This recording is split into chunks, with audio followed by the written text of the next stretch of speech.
Josh, Yeah. what do you do? What do I do? So alongside my brother, we operate a 40-year-old family-run business in the industry of jewellery. So we've been established for about 35 years now. My granddad was the one that started the business, and ever since then, ever since he passed away, actually, he only passed away recently, 2 years ago, me and my brother came into the business, and now I'm operating the business on the same level that my dad was, on the same level that my grandfather was, at a fast rate.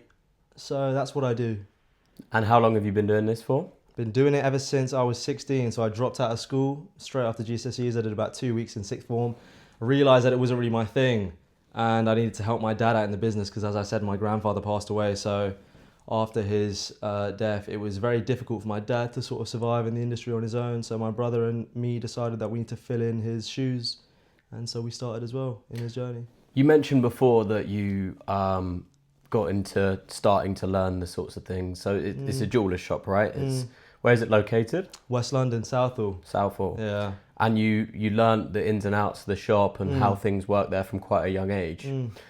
How was that for you growing up? Was it quite a business-oriented family? Was there a lot of business going on? Yeah, it was difficult to talk. It's difficult to put a finger on, bro. Like, it was genuinely quite hard.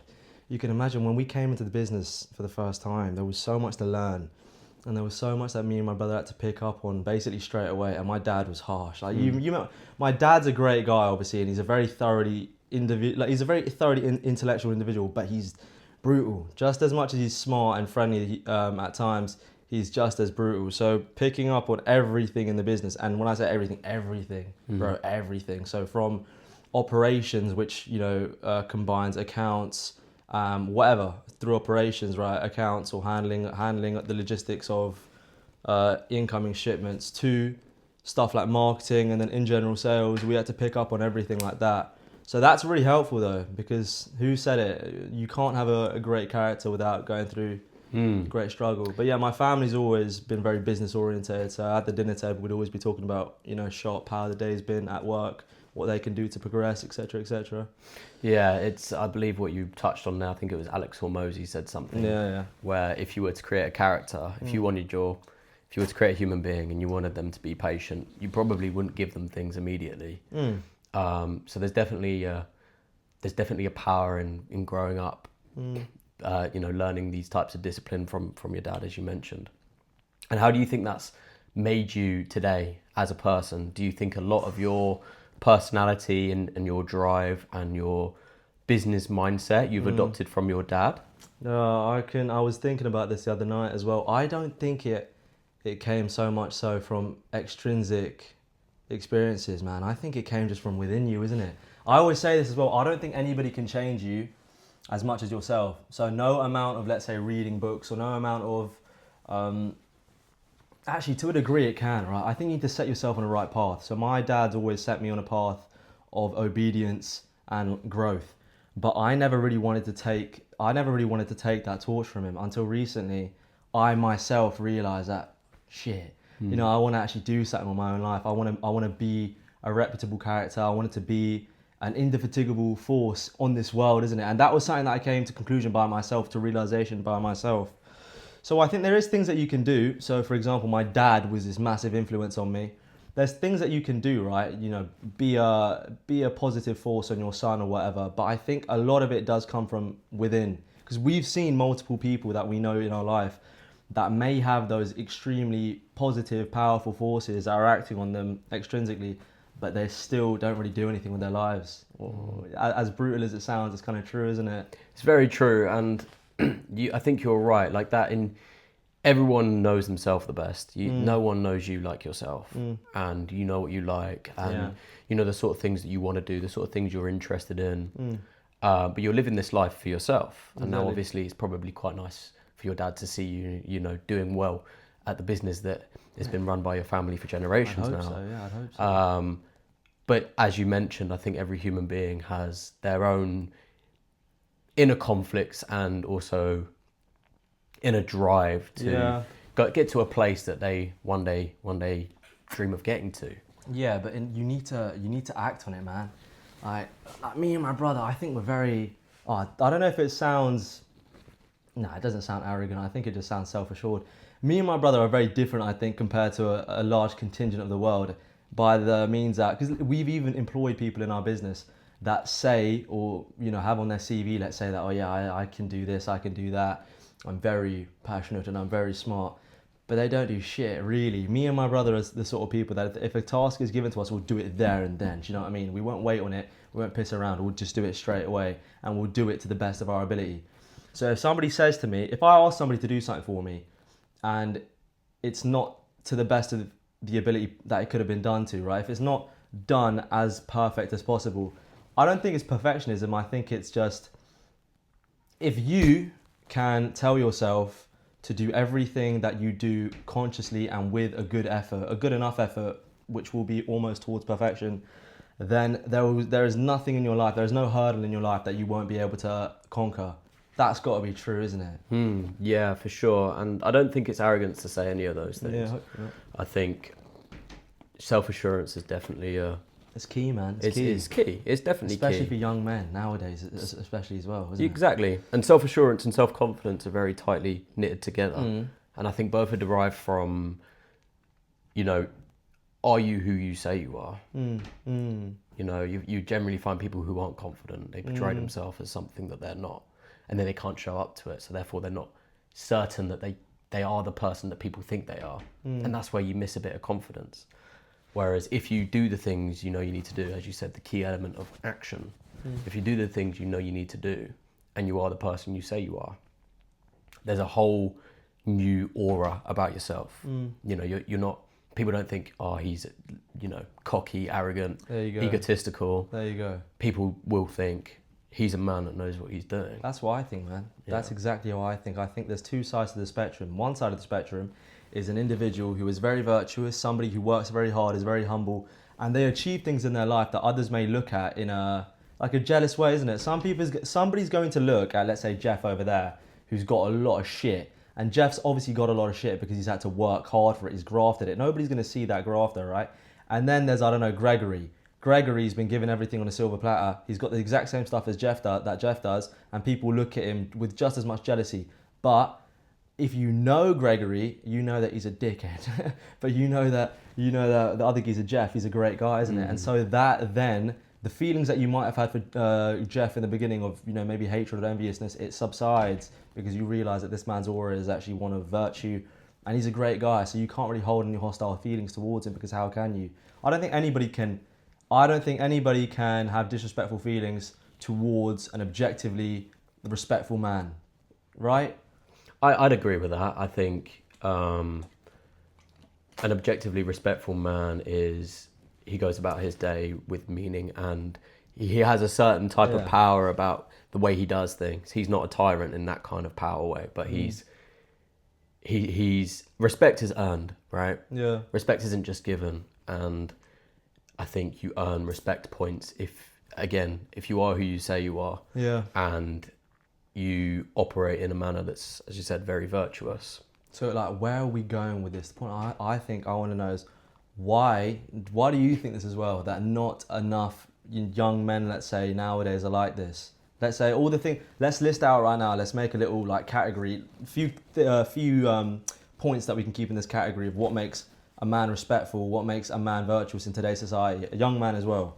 I think there's quite a few that we could list here. Just do a few. There's some dramatic changes over the past, probably half a century, maybe even over the last century since post-World War II. But one really key thing for a lot of people is the lack of a father. There's a lot of young men today, and there's all sorts of social studies on this. You can look them up. But they've shown how likely a child is to act in a deviant manner if they didn't have a father role model growing up, or if their father role model was just not a good man at all. So I'd probably say that's a big one, because who do you look up to? Obviously, you probably say that you've taken quite a lot from your dad, and I think as a man coming into the world, you look at your dad and you think that's to aim for. Yeah, man. And if you don't have that, I think a lot of young people, turn to the streets and look for some not very good human being to role model, and then they take after them. So I would probably say that that's the main point. What do you think? Having a strong father figure, that's good. Having a strong father figure, yeah, that's a very important one. Let's talk about now intrinsic values as well. You give me one. What do you think inside of an individual himself that makes them a respectful, virtuous character? The ability to do something that needs to be done despite you not wanting to do it. Okay, so fine. Why nowadays is it that we've seen? It's like you could say, oh, epidemic or whatever. We know quite a few people that are just ridiculously lazy. So I want to bring up the point as well, mate. Why is it that nowadays? Why do you think? Okay, so we just brought up the father figure and that. Apart from now we stick on to that. Why do you think they're not doing anything about it? The fact that loads of these young men nowadays, 19, 20-year-old like ourselves, why they're not doing anything with their lives and why they're not trying to build a reputation, or why they're not trying to go through a virtuous career path. Instead, they're drinking, clubbing, and doing nothing beneficial to themselves. We live in a society that profits off of pleasure. Yeah. And I think every human being, in their instinct, that we have a drive to do things that please us, and the things that please us, we link to continuation of the species, things like sex and eating food in particular. But feeling happy in general, correlates with the continuation of the species. The happier you are, the better life you live in a way. But we search for things in the now rather than the long run. We're quite hedonistic in this society, and businesses know, because people who run these businesses are very intelligent and they understand human psychology. They know that we have such a drive for things like gambling and sex, and they pump all our food with loads of sugar and fats. Sugar and fat is good for us. Like if we were hunter-gatherers again and we found a nice apple and a nice fatty piece of meat, that would be good for us because we'd have more energy, and we'd also store more fat for energy, and we'd be bigger and stronger. Yeah. So there's a reason why we like the taste of these things. But as I was saying, I think we live in a society that's very hedonistic, and it's been manipulated to be that way because it makes the society more profitable. Yeah. It's better for the economy. People spend more money. Yeah. But I think a lot of people are lost in that trap as well. They think that life's just about being happy. Yeah, but that's what's scary though, isn't it? 'Cause Yeah. People don't actually see that shit. Like they're so distracted with shit like TikTok and Instagram Reels and whatever else that's just rotting their brain. They're actually not seeing the big picture. And don't you find it weird? A lot of influencers nowadays as well. You know Togi is? No, I don't want to throw any shade to anybody else, but there's this guy called Togi. He's a YouTuber. He basically became famous because solely for the fact that he was doing loads of drugs, he was sleeping around with a lot of girls, and he was gambling like crazy. He built up a majority of his wealth through gambling. Obviously, it literally became a point where the fact that he was documenting his gambling journey got him so much money and so much attention. I find that a bit scary because obviously he's creating a massive. He's a funny guy, right? I watch his videos as well. I find it funny. But isn't it scary that your future kids are basically being influenced by a force like that? What are the odds he's a happy man? I don't know, man. Probably quite slim. Yeah. But he gets the money and he gets the attention, but at the same time, when he's making the videos on YouTube, he's obviously showing himself off that he's happy and stuff. Really deep down though, probably not. Probably not, no. But that's something that I find scary, bro. What, the role models? Yeah, in the society today, isn't it? And what you were talking about as well, these massive businesses, they know what they're doing. They know how to control your minds like slaves, and they're doing it in such a mass way. It's fucked.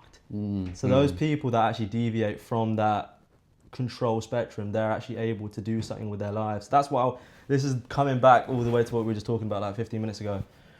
But that's why not enough young men in today's society are doing anything with their lives, because of the way that they're being controlled by these massive organizations and the government as well.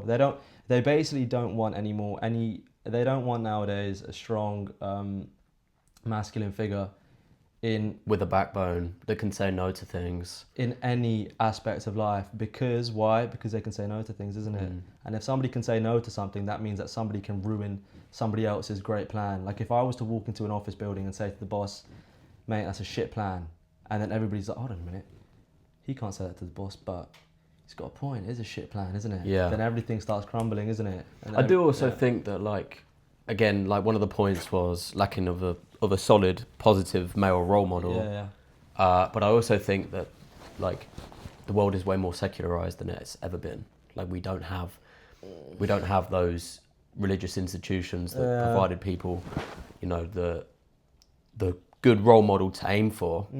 But not just like religion, but like there's other things like stoicism, reading the greats in general. If you read about if you read about Marcus Aurelius, who is a Stoic, but people like Machiavelli and Napoleon. But if you read about these incredible men who have lived and who have they weren't perfect human beings and they did things wrong. But there's something about them that we can take from all of them. And if you read about those sorts of things. So people don't read anymore. I mean, not really. Not a lot of people read anymore. Not really. And if they do, a lot of people read crap. Yeah. That's not to say that fiction is crap. There's a lot of fiction that is great. Reading in general is good, isn't it? It's better than rotting your brain on TikTok, but carry on. 100%. It's patience building. There's so much you can take from it. It's also actually a form of meditation because if you think about it, when you sit and you meditate, you're trying to keep your brain in the present moment.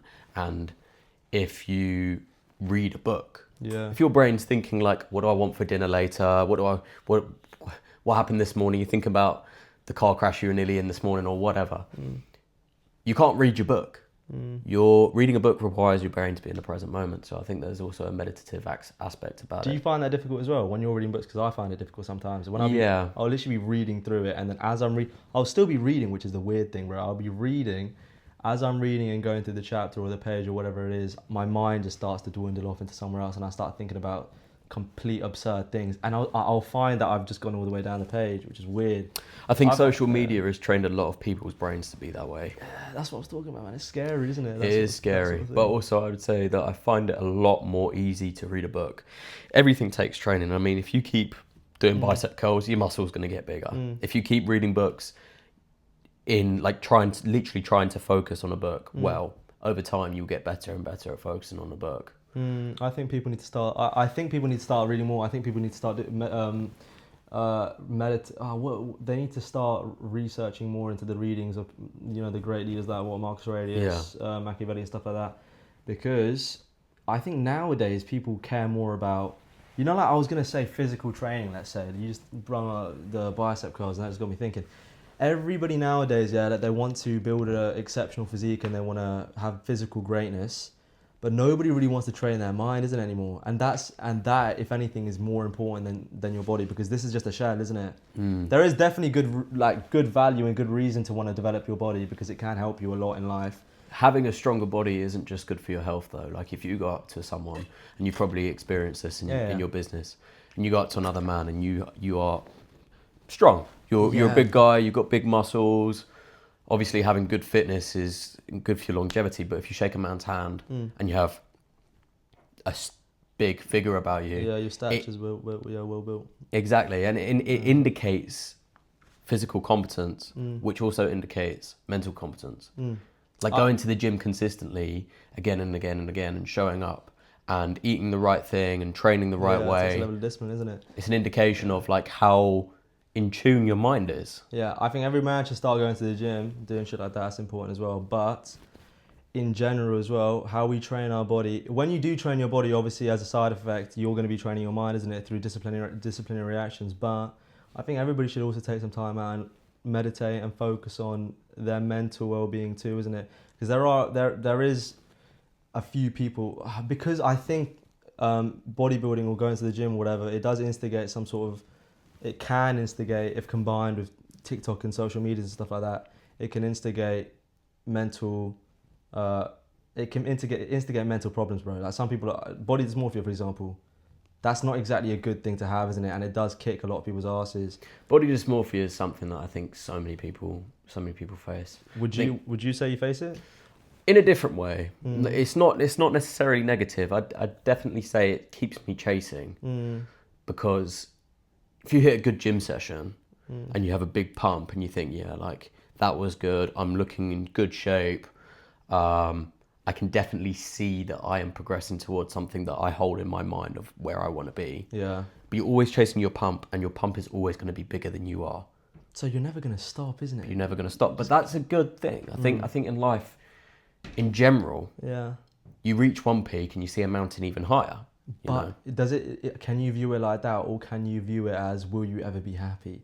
Because if you think about it as well, if you're constantly progressing and you're constantly chasing, let's say, the pump, you're never going to actually reach that pump, isn't it? So this is what I think, right? I think that is good, constantly having a different peak to sort of try and ascend. But it's also important to just relax, or sort of just be grateful for whatever it is you have, isn't it? Gratitude's a great practice. My WhatsApp bio is, I think it was a take on something Socrates said, but it's your Instagram's got a nice bio as well. My Instagram one's good, but my WhatsApp one is, the truest form of happiness is not found in seeking more, but being content with less. And if you're not happy in the morning just sitting and looking at the sun and having a coffee, then you won't be happy driving a Lamborghini. And you've got to be happy with the small things first. Like you said, I don't think that there's ever, of course, like if you've made like a load of money and if you made $10 million and that was your goal, or whatever, I think there is some aspect of you that feels like it's a made it moment, but that lasts one day. I don't think if you have, I think money goals, I don't think it's really, let's say if we had goals, right, what would your goals be? You already know what your goals are, I can ask you that later, but my goals, and I don't think it's a good thing to have money related goals, at least if, for the majority of people in life. I feel like if you're definitely in a position in your life where you need money, then fine, you can try and ascend to a level whereby you achieve good financial greatness. But I think nowadays it's been misconstrued with greed and stuff. You know what I mean? People will try and get money just so that they can have materialistic things. Like nowadays, I think if you can just achieve a life whereby you have, steady income, a good house, a lovely partner and a loving family, then that is enough. But point is, adding on to it, I think nowadays a lot of people don't want to be mediocre, isn't it? I don't want to be mediocre. I know you don't want to be mediocre either. But the point is, if that is one thing that you want that every man should strive to attain, right? What I just said, having secure income, having a good family, having a loving wife, and then that's higher, right? Maybe ascending to further peaks and being not mediocre at all. Everybody's like down here, isn't it? And that's a conjunction of not doing anything with your life, not trying to face any hardship or whatever. Do you believe that it's important for a man to face hardship in their life? 100%, I think. Why? Well, I think suffering is inevitable. There's not necessarily. Pain in life is inevitable. Dude, I think pain in life's inevitable. You're going to have hard things come. And, voluntarily putting yourself through uncomfortable things trains your mind to do, because you don't know when something's going to come to you. You could lose a family member or something really terrible could happen to you. And if you haven't trained your brain to be able to deal with uncomfortable situations and still make yourself move in a trajectory towards your goals, which is so important. It's absolutely vital. You will never, ever, ever get your goals if you do not train your brain to deal with the obstacles that come up along the way to it. How do you train your brain? How do you think you train your brain? The little things. Like, if you cannot be bothered to get up off the couch, go make a cup of water, make sure you go make yourself that cup of water. It's the little things, like cold plunges and saunas. Maybe the sauna might feel nice at first, but after those 10, 15, 20 minutes where you start to struggle and you want to get out, just stay in a little bit longer. I learned this, Andrew Huberman's podcast, he had David Goggins on.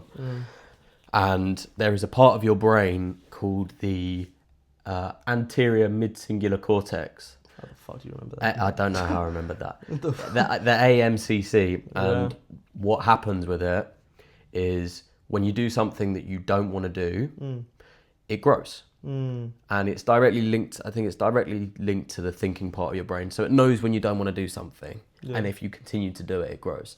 And the larger it is, the better your capability is to be able to just do things that you don't want to do. It's also directly linked to dopamine. So over time, the bigger it gets, and the more you keep doing that thing you don't want to do, not only does it feel like it becomes easier to do, but you start to enjoy it. And what happens is, if you imagine there's a graph, and as it grows, things get easier and easier and easier to do, but then it stops growing because you actually start enjoying. So like, for example, when you first get into the gym, you don't really see any progress. You ache a lot. You might feel a little bit sick, a bit uneasy. Yeah. You don't really enjoy it. And then over time, as you start to see progress and you start to be able to make yourself do it more and more, you start to really quite enjoy it. But also at that point, if you imagine that that's right at the top of the growth, when you really start to enjoy it, then it starts to dip again. So you need to find yourself something new that you don't like to do so that it continues to grow. Isn't it mad how much shit you can relate the gym to? Because even just like, let's say that bit, or you find something new, you just change your split, isn't it then? Change your split. But it is mad. It's like let's say progressive overload. That's referring to that as well, isn't it? You're doing something you don't like, and then you're constantly, every time you come to the gym, you're moving the weight up, so you're getting stronger, isn't it? You can relate that to anything. Your business is the same thing, isn't it? You're going to be, because the only way you're going to grow in the gym is if you go with consistency and you keep doing things that you don't want to do. You're basically being disciplined. So there's the same thing in business. If you really want to see something change in an aspect of the business anywhere, you do it indefatigably. You just keep going at it, right?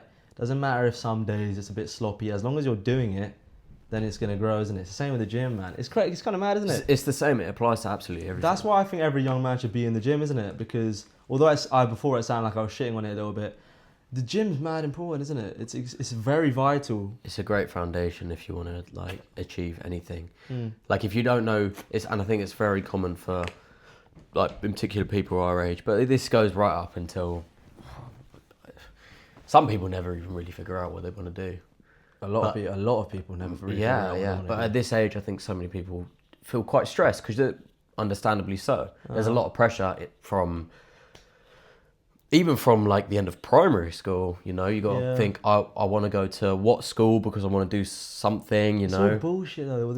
GCSEs, you think, I want to do this, so I need to take these. You finish GCSEs and you either go to college or sixth form in this country. And then after that you think uni, and there's a lot of pressure. You've got to think quick about what you want to do.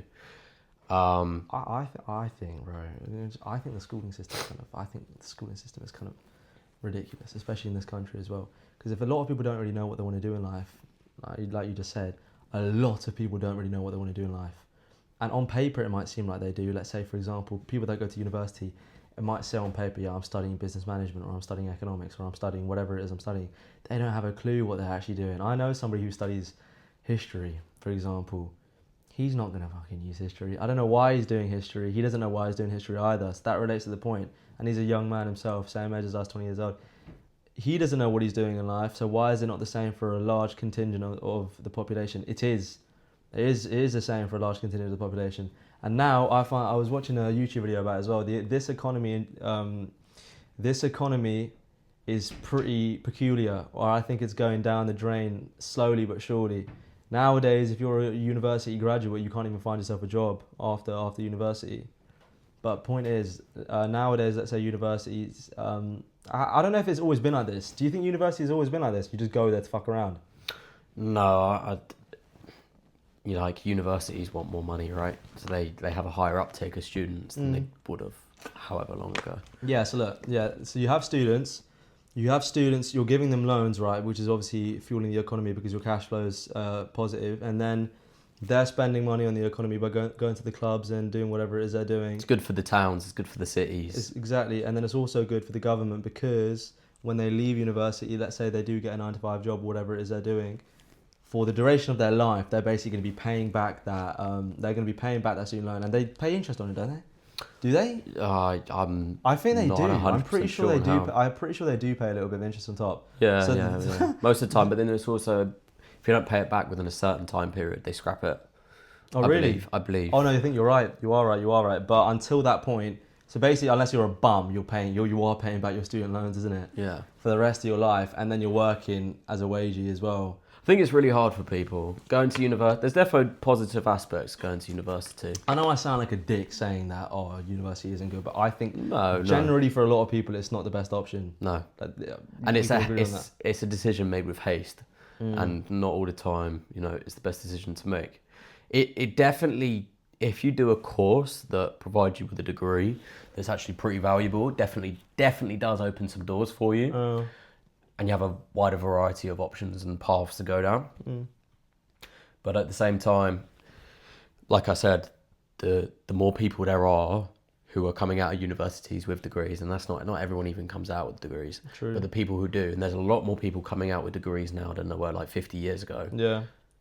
The scarcer something is, the more valuable it is. Yeah, and degrees aren't very scarce. So having your degree isn't as valuable. And what you choose to do with it is a lot more. You have a lot less options. Yeah. Okay. So if you're going to be a lawyer or something like that, then fine, go do a lawyer degree or anything in school. But Geezer's that's doing history. He's going to come out. What's he going to do with history, right? All right. Why did you not go to uni, for example? I didn't go to university because you're a pretty clever guy too, mate. I'm not as clever as I want to be. All right. But I wanted to. I myself have, or I do now, but I had no idea of the sort of things I want to do. And I figured that, you are the one person in your whole life that you spend the most time with. Yeah. So it's and it's very important that you know yourself. So I've spent post sixth form. I've spent a lot of time just spending time with myself, figuring myself out, sort of things I like, sort of things I enjoy doing for myself and other people, how I kind of orient myself in social dynamics and in my family and in my relationship and stuff like that. So I feel like I wouldn't have got that as much at university. Now, university provides you like the first step of like living individually, Yeah. So I didn't get that, but there's nothing at the time. There was nothing that I knew I wanted to do. So you had a realization at some point. I definitely had a big realization. How did you have a realization? It just randomly came upon you? No, I had quite a profound experience. But no, it wasn't instantaneous. It was defo like quite a shift. Yeah, and that changed the momentum of your life, isn't it? But yeah, there's a really good quote, and it was on my Instagram, by Confucius, the Chinese philosopher, and he said, "A man has two lives, and the second begins when he realizes he only has one." So you obviously you realized you had one, and then you started picking up on the pace of life. All right, but it makes sense then, isn't it? A lot of people don't realize that So you had a realization basically that this is what you wanted to do in life. It's kind of. I realized I just didn't want to put my life to waste. So you didn't go uni. David Goggins was on Joe Rogan, and he was speaking to Joe, and he basically said, like, imagine, and he says he doesn't care if the listeners believe in God or not, just pretend. And he said he used to imagine he got to heaven, and he died, and he was speaking with God, and on this big board, it said, David Goggins, Navy SEAL, motivational speaker, changing lives, like good weight, good like physique and whatever. And that wasn't him. That was all that he could have become. That was what he could have become, but what he was, the path that he was going down was he was going to die having worked for spraying cockroaches and like 300 pounds. So I think when you get to the end of your life, can you look back on your life and think, and be proud of it? That was good. So that, literally going back all to the beginning of the podcast, that is that intrinsic switch that ignited me, man. So I had something just switch inside of me and say, imagine I get to this level. And I think that's why I started going to the gym as well. Then everything else obviously came as part of that. You get to a point and you realize, imagine you are, that's probably the best analogy as well, isn't it? You get to your deathbed and the only thing that you can see is a disappointment. I think it's also to like, you can not become the best person that you can become, but you can still have like a lovely, caring family. And for a lot of people, that's enough. And if that's what you want in life, that's fine. Yeah, if you do want to be, you don't want to be mediocre. If you don't want to be mediocre and you do want to be the best person you can possibly become, and you dream of that, and you know that that's what you want, and the only thing that you're missing is action, you will get to the end of life and you will be severely disappointed. Right. So what would you say people need to start doing to? Well, actions are definitely a huge missing component for a lot of people's dreams, and it's the most important one. Even if you don't have a dream and you act, you know, the action is so important. That's what my dad's always said. My dad, and he used to have a vicious way of saying it. He added some Punjabi swear words on the end of it all the time.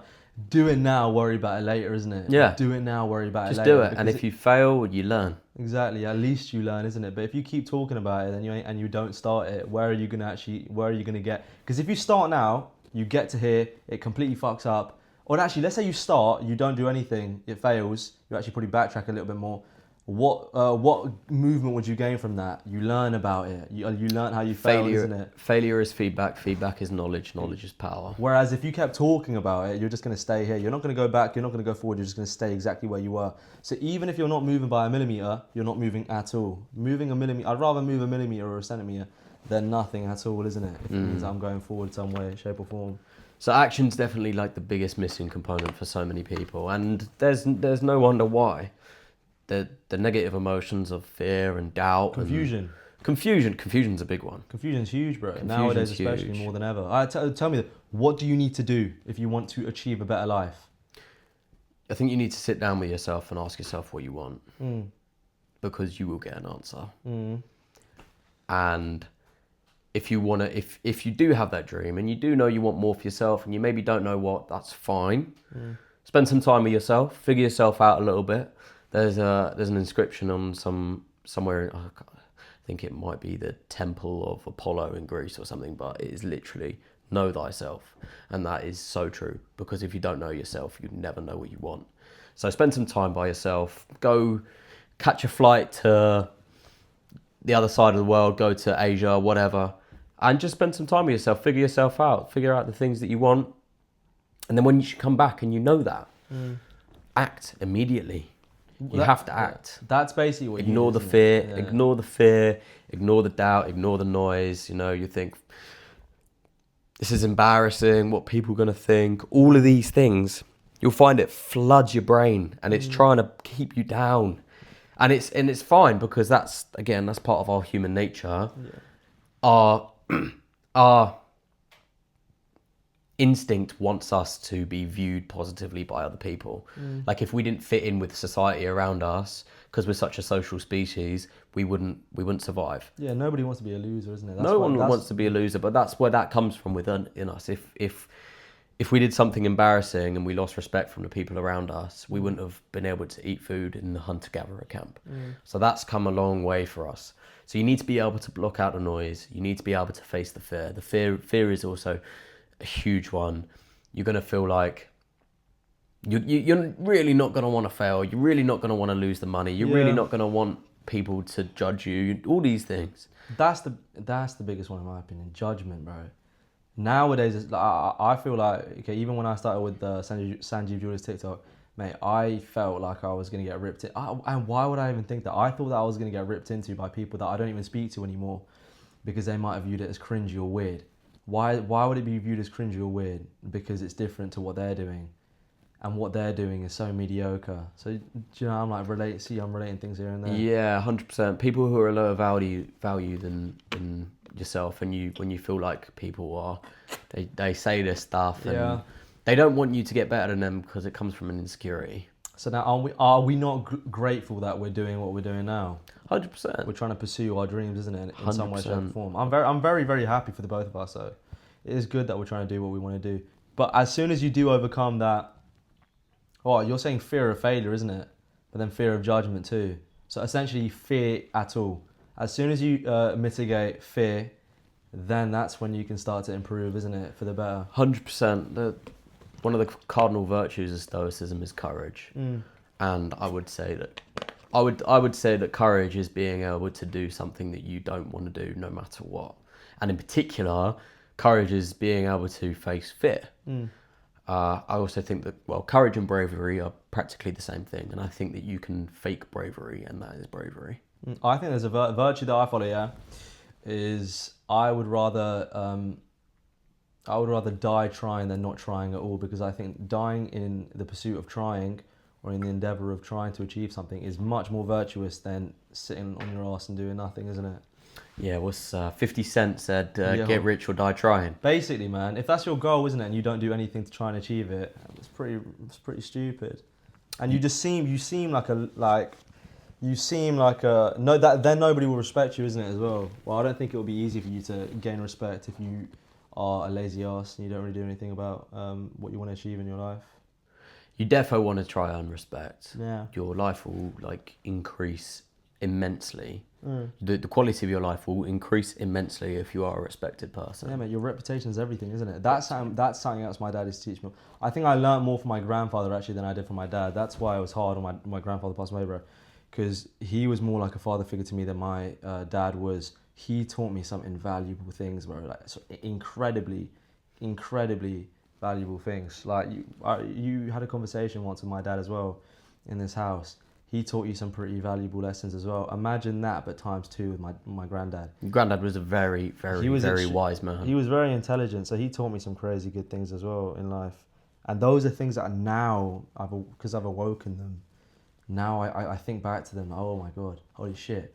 When I was like 8 years old, he told me this, and now I'm actually actualizing it in my life. That's mad. You could take advice from a lot of people in your life, bro. Who would you say is like the biggest role model in your life? Who would you say you look up to the most in your life? Oh, it's a very good question. I'd probably say I wouldn't have like one key role model, but I've taken multiple. A lot from... Yeah. Like, no human being is perfect, but if you have a selection of people who can be role models and you take what's best from each of them, I think you can learn quite a lot from people's negative aspects as well. Yeah, 100%. I think you can learn more. Because if there is a story I heard ages ago about this man who had a terrible father, and he was like walking down the streets crying, saying he hates his life. What's he gonna do? Everybody else has such a great father, and he's got such a shit father. And then he walks into a coffee shop and he starts having a conversation with this random guy, and the guy tells him that you can actually learn more about the things that you hate in your dad than you would have if you loved him and you cared about him. Because it's true. Like all the things that he disliked about his father, he's going to now carry that on to his son and try and not have that. So if it's like anything else in your life, if there's something that you see from that if you see a characteristics that, let's say, John has that you don't want, you can learn from that and say that, hold on a minute, I don't want that. And then you pick a characteristic that you like from somebody else and adapt it into your life and make it like that. But carry on, who you say is your... I've taken some great things from my dad. I've taken some great things from my stepdad. Even probably in more recent years, but when I've got into like the whole self-help kind of things, like positive mindset kind of stuff, people on the internet finding good role models in the internet is like, the internet is bad in many ways, but it's great for a lot of things too. If you use it in a good way. If you use it in a good way. It's like either you rot your brain on TikTok or go through porno and shit, or you look at people like Alex. What do you think about Andrew Tate as well? Andrew Tate's an interesting one. I think, well, to be honest, he was one of the first that when I was in that kind of transition into starting to like value life more and stuff. He was a lot more on social media at the time. He pushed it heavily, man. He pushed it heavily. He pushed the whole like self-help industry, I think. I think he got a lot of it going for a lot of people. I think he helped it in quite a good way, isn't it? He makes a lot of very good points, I would say, and he's bringing back what we need in the world, for sure. But I'd also say that if he is quite toxic, so you got to take what he says with a pinch of salt. It's hard to say openly that you like what he says, because of the fact that he says some stupidly inflammatory shit, bro. He'll make some mad misogynistic comments, and then you can't exactly say out loud in front of a group of people that you like that, oh yeah, no, I kind of rate Andrew Tate, because they're just going to see all the inflammatory shit that he said and they're going to think that you're a dickhead, basically. I think like also like the way he portrays himself, like obviously loads of people want like the cars he's got and the house he's got. Yeah, that's what I'm saying about materialism. Loads of people want these things, but also that's not what life's about. And Yeah, material. Let's go back. I often wonder, do you think he's a happy man? I think so, because of like if you learn about somebody, you're gonna learn more about the way they live their life, isn't it? I think that he lives a happy life genuinely because he's such a strong character. You can't fault that, bro. He's a very strong character. Yeah.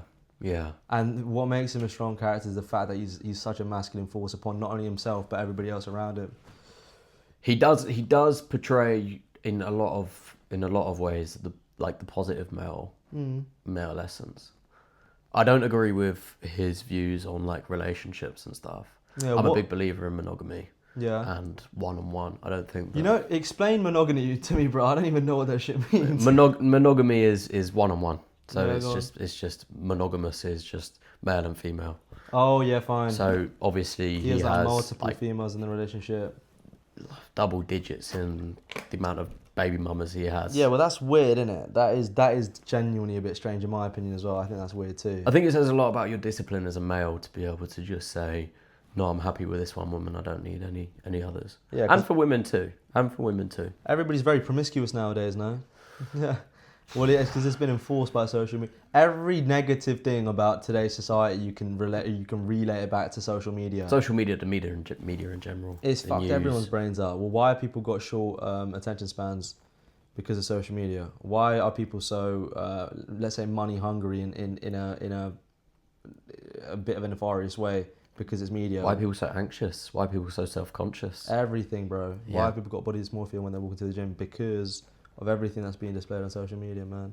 If you think about how things used to be as well, we used to live in like quite tightly knit communities. Yeah. With no contact. Like, go back to Roman times. Yeah. You'd venture out on a ship and you don't know if you were going to land at some new place. You didn't even know it existed. Probably you didn't even know the Earth was round. I mean, I'm sure they, like astrologically, they probably figured that sort of thing out. But maybe they didn't. I don't know. But we now live in this insane global community where, and that's where you see like the global the sexual marketplace is globalized. Yeah. And usually you'd have like the man at the top of the male hierarchy will be peeled off by the female at the top of the female hierarchy, and they kind of just like match up, and I think it's like the Pareto distribution, but the 80% of the women will go for the top 20% of males, and vice versa. But now we live in a globalized community. You end up with these people who aren't in that top 20%, and they get no attention because the top 80% of the women in the world, the whole world, are going for the top 20%. Dude, men in the whole dating's hard nowadays, isn't it? If you're not an extremely attractive guy, then you're kind of fucked. It is tough. It is pretty mental, man. Especially dating apps have accelerated it too. Or again, media, isn't it? Dating apps have accelerated that shit hard.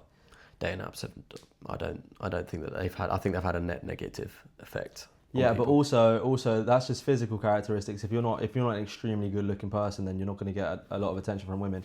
But I feel like people's social skills nowadays are shit too. People don't know how to talk, man. People don't know how to talk. So I'm a salesman. Obviously, I know how to talk because I've developed soft skills with an abundant amount of experience, right? Generally, people don't know how to talk. So when I went to NOS and I was there for literally 2 nights, and I was just speaking with everybody there, nobody really knew how to hold a good conversation. Like, let's say how you and me do. Nobody knew how to ask inquisitive questions. They were all very, very slow.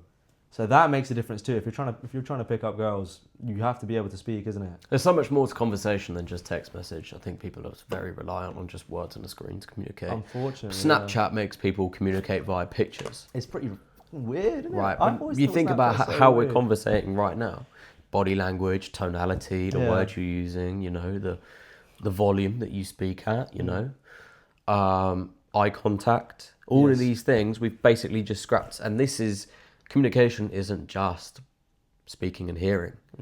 You read as you speak to someone, and people have forgotten how to do that nowadays. I think if you're good at picking up girls and you're good at social situations in general, true, isn't it? If you're good at going up to girls at any given moment and dropping game on them, you can say dropping game on them, then you'll be good at any social situation in your life, and that is why it's a skill, man. And do people look down on it nowadays? If you go up to a girl and talk to them, try and say whatever to them, people look down on it. I think those are a lot of the people who are like insecure and doubt themselves.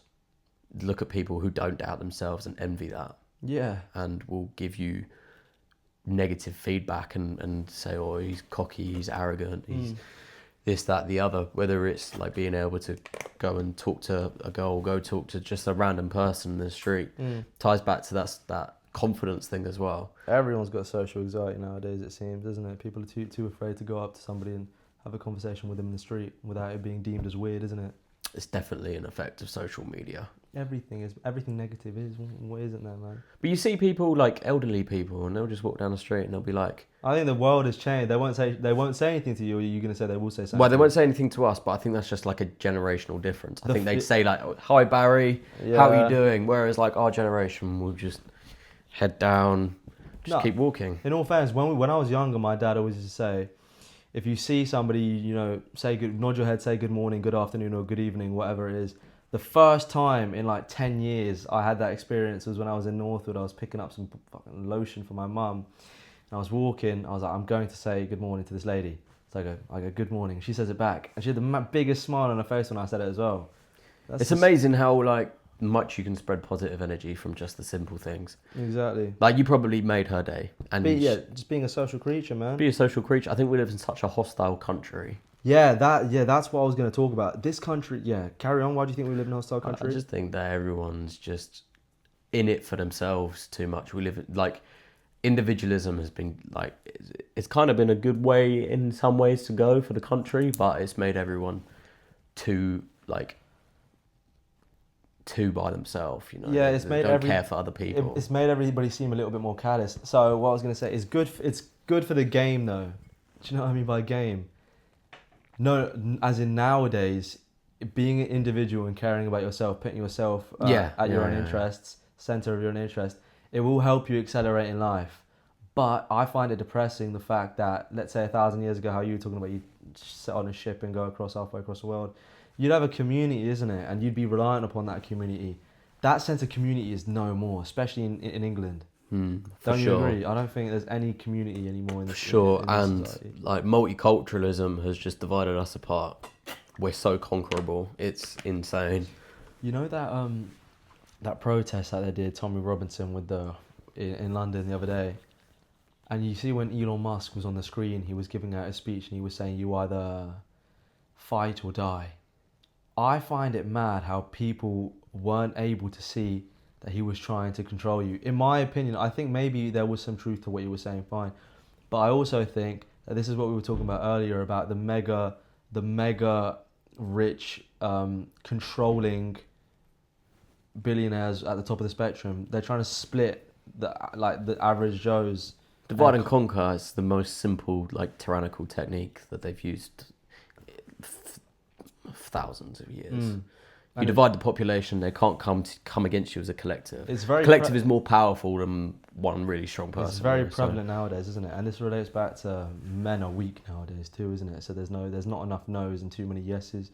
People are just obliging to whatever's coming their way because they're too weak to say no, I don't want that. It's true. All these things do seem to tie in with each other. Like for example, the secularization of the world has disconnected a lot of people.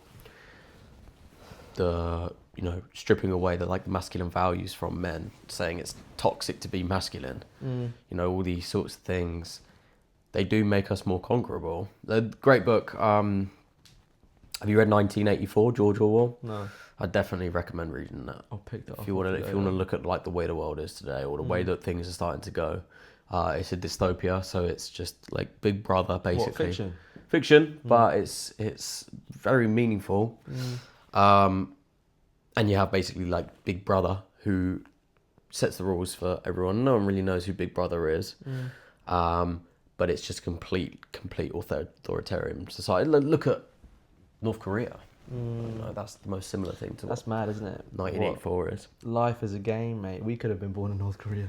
Yeah. It's crazy, isn't it? Where do you think this country's going to be going in the next 20 years? I kind of want to move out of this country. Would you say you want to move out as well? Yeah, 100%. Where would you want to go? I want to get out of here within the next 2 years. Where would you want to go though? Hard one to know. Anywhere that I can live on my own accord, maybe somewhere a little bit off grid. Not completely in like the arse end of nowhere where there's like not even phone reception, but I know what you mean. Be able to get away from things a little bit. You know, I think this country is heading somewhere really, really quite scary. Like what? I think the same, but I'm just going to preface your point. I think so too. Well, there's things that you know, Keir Starmer is talking about, and not just Keir Starmer, but like people of the Labour government, and it's called Brick Card. Have you heard of Brick Card? It's basically an online digital digital identification system. I have heard of this, yeah. Yeah. Yeah. And as soon as you put your credentials into that, and like they've got your name, where you live, how old you are, and they connect it to your bank accounts and like what car you drive, and like all these things, you fill in these forms, you put it online. All these things are stored in a database. They tie it all together to create like an online digital. They'll create a portfolio of you. That reminds they'll tie it into your social media. I think we're heading for something really quite scary, and they'll implement AI to govern society. We have mass surveillance already. If you read 1984, you understand how scary that actually is, and that, you know, that does provide us with more safety. You know, you can have a really safe society that's really controlled, and like death rates will probably go down and stuff. China does it really well. China does it really well, but also China is communist, and that's exactly the same thing as like 1984. There's like no freedom. You can make a lot of views about it. Bro, have you been to China before? China, in my opinion, I think they run it well from what I've experienced. Maybe obviously the studies might show otherwise, but from what I've experienced when I went to China, they did it very well. So this country, if they were to do something like set up surveillance, then maybe it might be in a bit of a unprivate way. You know, they'd do it to sort of, what's that word? They do it to sort of take away something that you've had before. But in China, it's genuinely like you feel safe walking through the streets at like 2 a.m. If you're a girl by yourself, whatever. You genuinely, the streets are all super clean, parks are super clean, the facilities are wonderful. The community there is really nice too. Just 1 second. If you've made it to this point, then you've made it halfway, and I want to thank you for watching so far. If you're enjoying this episode, make sure you hit like and subscribe, and comment on the type of guest that you'd like to see next. Let's get back to it. Why do you think self-development as an interest for someone is so important? Mate, why isn't it? I think because it just leads back to the point we were talking about mediocrity.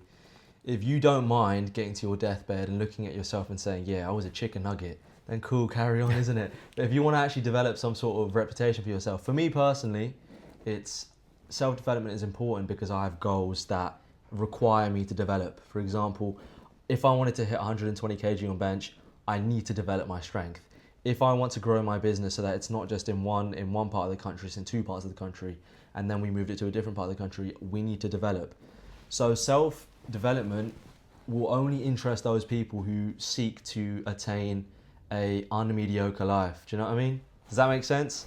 100%. I think that you have like a duty in life. You're born and you have to make the most of it. You have a start and an end, and we don't know whether or not we have more than one of these things called life.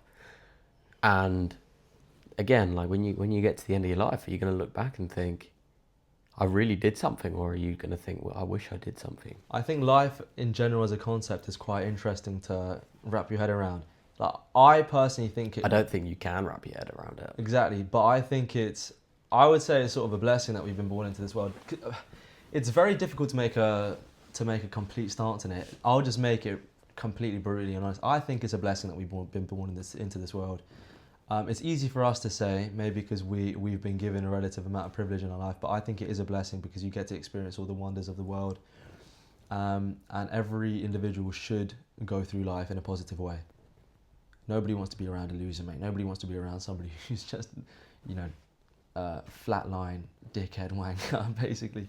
Everybody should be positive. Everybody should view life as a wonderful experience, and they should go through life trying to attain better things. For sure, yeah. I think if you want to live a good life, you have to be a person who deserves respect. So you earn respect. That's 100%. You don't People don't just get given respect, you earn it. And respect's given in like, you might just respect someone because they're older than you, and that's fair enough. They've got more life experience than you, so they know more than you, and they understand more things about life than you in general.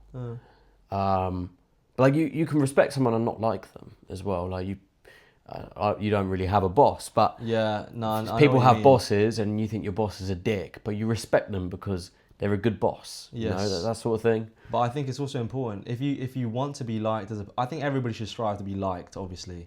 And if you want to be liked, you've got to be kind. That's one of the most important things. I try and lead my life in a very kind way.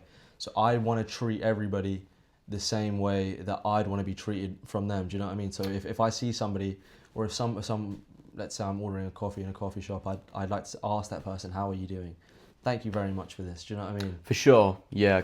I do believe in like karma. I do think that like whatever energy you give out will come back to you. For sure. If you give out loads of negative energy, you'll get negative things. Positive energy also comes back. I think it's a trait that's been sort of looked over nowadays. Not many people actually really some people value that. Some people value it too much. Some people only ever want to be liked, and sometimes you've got to do something that doesn't make you liked because it's the right thing to do. The courage to be disliked, mate. It's the courage to be disliked, yeah, it's for sure. Because when you start doing something, when you start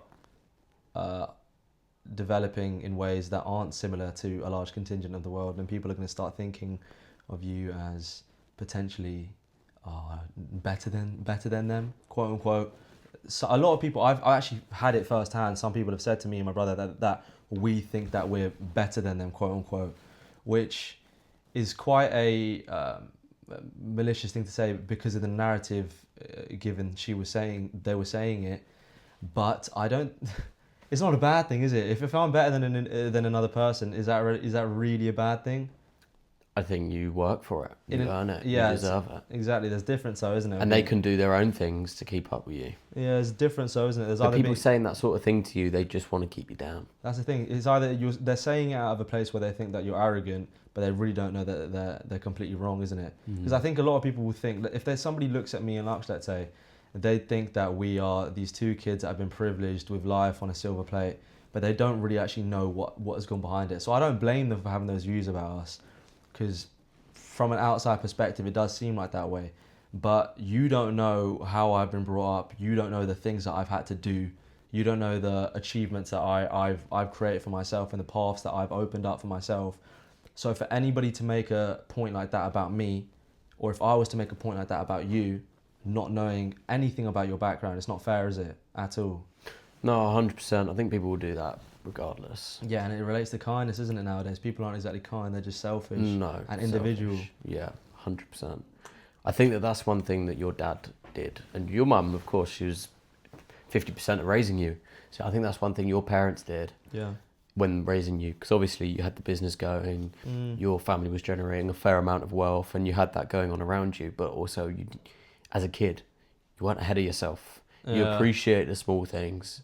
You know, you get people who's like some billionaires' kids. You've always had that one dickhead in school, bro. Yeah, that just doesn't have value for anything. They've had everything given to them. So it's really impressive that you and your brother, how old is your brother, 21, 20? Yeah, 20. 20 years old, you're 19 years old, and you're basically running the business, just you two? Your dad's very much involved, but is it just you two at this point? Essentially at the moment, it's just us two. Dad's focusing on other things that require his attention, but the business has basically become mine and Lakshya's responsibility. So it's difficult, but it's fun. Do you find that, like, being as a brotherhood, yeah, do you work well together? It makes a huge difference being with somebody, because there is a difference, right? You can, no matter how close you get with somebody, if they're not blood, I think it does make a difference in some way, shape, or form. Having that backup of him being my blood brother is huge. At the beginning, it was very different though, because throughout the whole duration of my life, me and my brother got on really well. Like, you know this, isn't it? Me and him were like best friends, and then there was a bit in between where we sort of became distant, and it was really ironic, because imagine we're always in such a close proximity to each other. You know, we're driving in the same car to work, we're working in the same area, in the same shop, and then we live in the same house. But we actually grew apart from each other because of the fact that we were always around each other and we were always bickering. So that was hardship. That was difficult. Imagine your own brother. You thought that it was it wasn't going to work out, quote unquote. But we made it work out, and we're flourishing right now. So at 19 and 20 years old, we're still so young. We've got so much life ahead of us. We know that within whatever time frame, we're going to achieve big things. And we always say it to each other as well. Manifestation is important, right? Me and my brother always talk about manifestation. So every day in the morning when we're on the way to work, we'll start talking about things that we want to achieve. And that's super important, bro. I know you think this as well. It's super important surrounding yourself with people that you're talking about what you want to achieve with, right? So if I'm with a group of blokes that are just talking about, the fit girl that you pulled last night, if I'm in a group of blokes that are just talking about how lang that pizza was and how yummy that pizza was, it's pointless, isn't it? Whereas if I'm with my brother, somebody who is so valuable to me, or if I'm with you, for example, talking about something that is extremely valuable and I can learn from, then there is no way that you're not going to manifest it into your life. And that's what we've done so far. So I think my brother, before we went onto the BBC, my brother was saying, how cool would it be if we got onto some radio? And then we got invited on. You know, we were talking about, let's say, starting a podcast, and now we're doing it. We manifested it into real life. So just to add on that point, you were on, was it BBC Radio podcast? Yeah. Or? Okay, yeah. So I watched that, and that was really good to listen to. Imagine, mate, we were shitting ourselves. I can imagine. It's quite a big thing, BBC. Yeah, I was lucky. I was really lucky, man. It was just a good opportunity because of the way that we progressed the business. And not to sound like I'm getting ahead of myself, but it genuinely was for that reason. You know, we have been putting in an unbelievable amount of work into it every single day since I'm 16 years old. I was younger then. I'm still young now, but I was younger then. And every single day since that moment, apart from Mondays, because Mondays are day off, we have been working relentlessly, bro. Every single day it's been a different task. We've been giving ourselves a different task, isn't it? How can I improve my inventory? How can I improve the online system? How can I improve our sales protocols? Every single day it's something different. How can I improve how clean this desk looks, right? Something different. We've been developing it, and now the proof is finally in the pudding. When I was 16 or 17 years old, I genuinely thought, what's the point? I'm not actually getting anywhere. Now I'm actually reaping the fruits of my labor, and it feels so good. You know how it feels, isn't it? This is what we're saying. You can relate it to the gym. When you've been training for 6 months, bulking, and then your second month in your cut, you can start seeing your veins come out, and you're like, oh shit. They say a lifetime of work feels like overnight success because the growth is exponential. You feel like you're getting nothing. Little bit more. Whoa, okay, I'm starting. Wow, bang. Yeah, you know, and then it hits you. Yeah. And that again, that applies to everything as well. Whatever you're like working at improving, it feels like you're really not getting anywhere. And the thing is the start is always the hardest part. Yeah. The second stage is a little bit easier. Third stage, fourth, it gets easier and easier and easier, and then you just go bang. But the beginning, everyone falls off because you don't see results, and you're not gonna see results for a long time. But you've got to just have faith in the process and trust that if you are consistent and persistent with your efforts, and you put in every single time the best that you can. That's what I'm saying, yeah. Every single time you show up, no matter how you feel. Exactly. This is where discipline is so important. Exactly. Because, well, motivation just... It feels great, doesn't it? It's fleeting, yeah. It feels great, and it's like, it's so nice to... You feel like, like I'm going to smash this gym session. I'm going to get home. I'm going to watch a podcast and do this and do my journaling and eat some good food. Go to bed early. You feel motivated for the next week. You've done that for a week. And then you start to think... have I really got anywhere? And because the steps are so incremental, you don't notice it. You feel these tiny little things, you just don't notice it.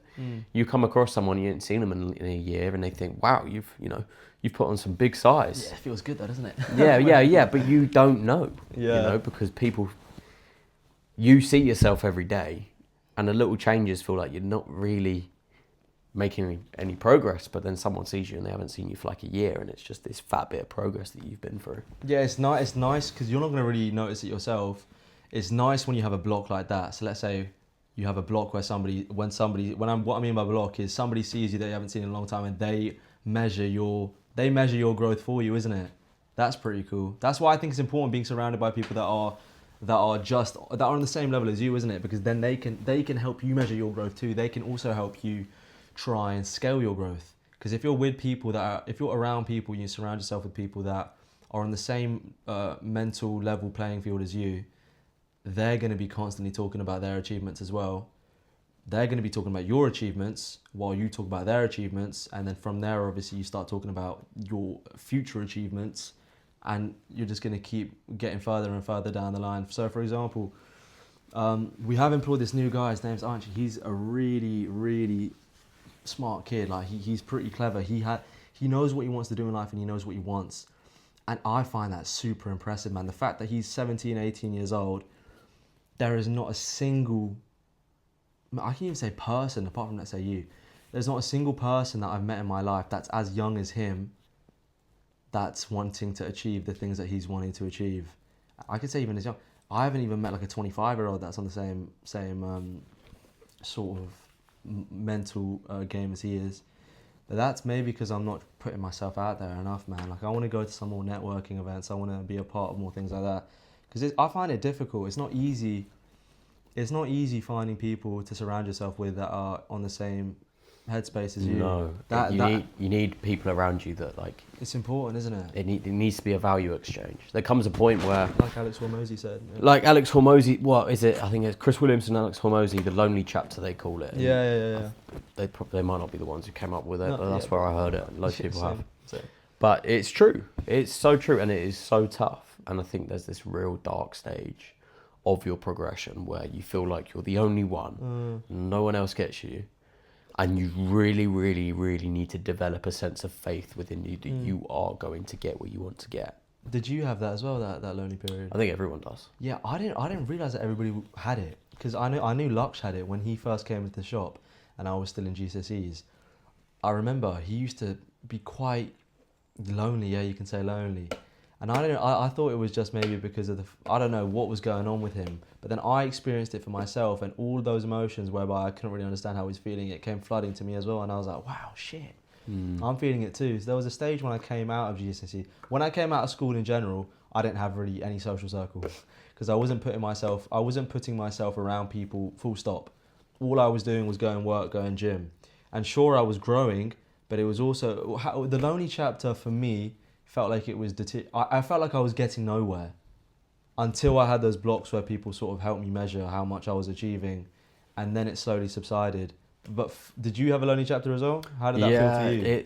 It's weird because you're so tempted to revert back to old ways for the sake of the enjoyment you got out of it. And that's where people start falling off the ladder, isn't it? Because many. I personally don't know how I managed to hold on for that long, because it was literally like a year of just the same routine every single day.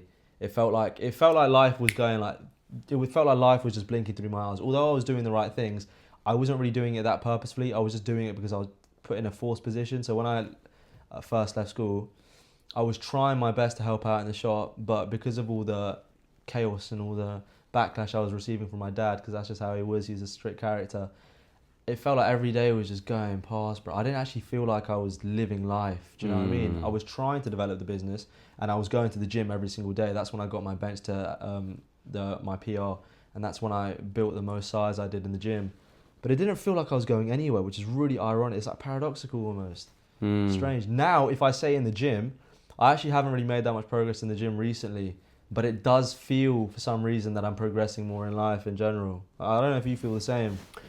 Defo feels like things start to come together for you. Yeah, that's probably the best way to put it, isn't it? Like when you break through that lonely chapter, I think like you go through this alchemical process where you know who you want to be and you're not yet that person. You're nowhere near being that person, but you know exactly who you want to be. So you start to change some habits, you let go of some bad ways about yourself, and you start to change.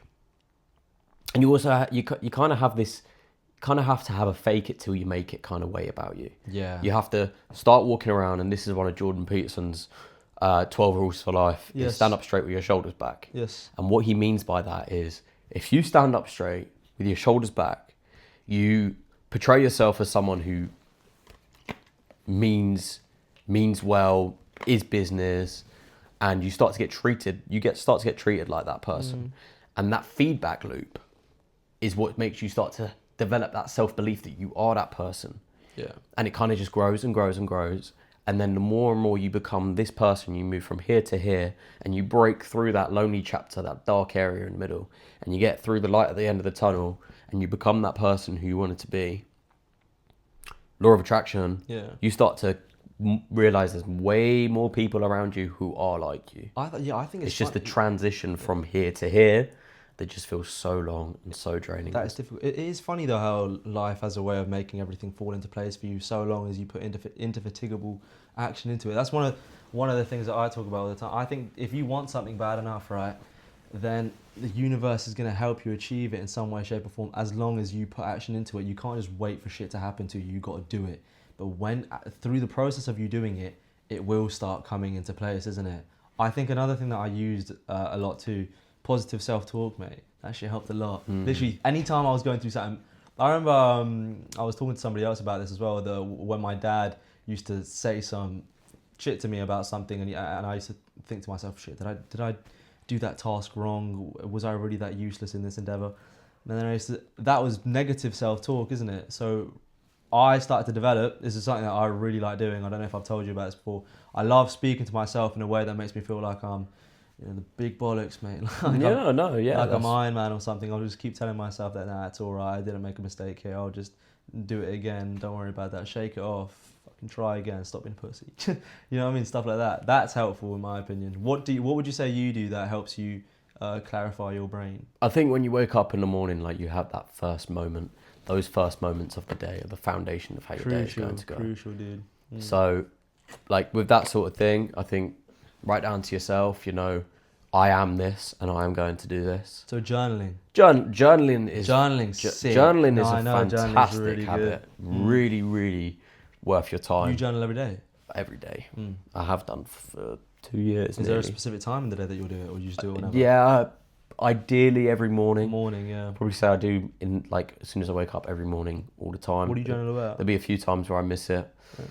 I practice gratitude. I say I'm grateful for this, this, and this. 3 things. It's so easy to forget that you have even small things, man. I'm grateful for the bed that I just slept in because I could have been sleeping on the streets. Exactly. I'm grateful that I now have something to eat in the morning. Not everyone has that. I have clean water to have a shower in. So be grateful for the things you've got because your life can be so much worse. And if you feel like you are not in a good place, I think gratitude is the contrary to all negative emotion.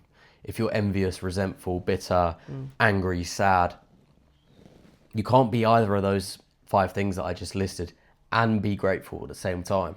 You can't be angry and grateful. I think it doesn't work, right? I think you owe it to everybody that's in a less privileged position than you are to be grateful. For sure, 100%. That's why generally I think just subconsciously everybody will look at that one dickhead who doesn't practice gratitude and think he's just a prick. Nobody will like him. So there's always that one rich kid in school that was not humble, he was not grateful, he didn't do anything, he didn't achieve any of the achievements by himself, and he was very ungrateful. Nobody likes that guy. You want to be somebody that, you want to be grateful, you want to be humble, you want to be positive, because only then will you start to attract not just people, but you'll attract the energy of the world, of the universe, however you want to say it. I think that's true, mate.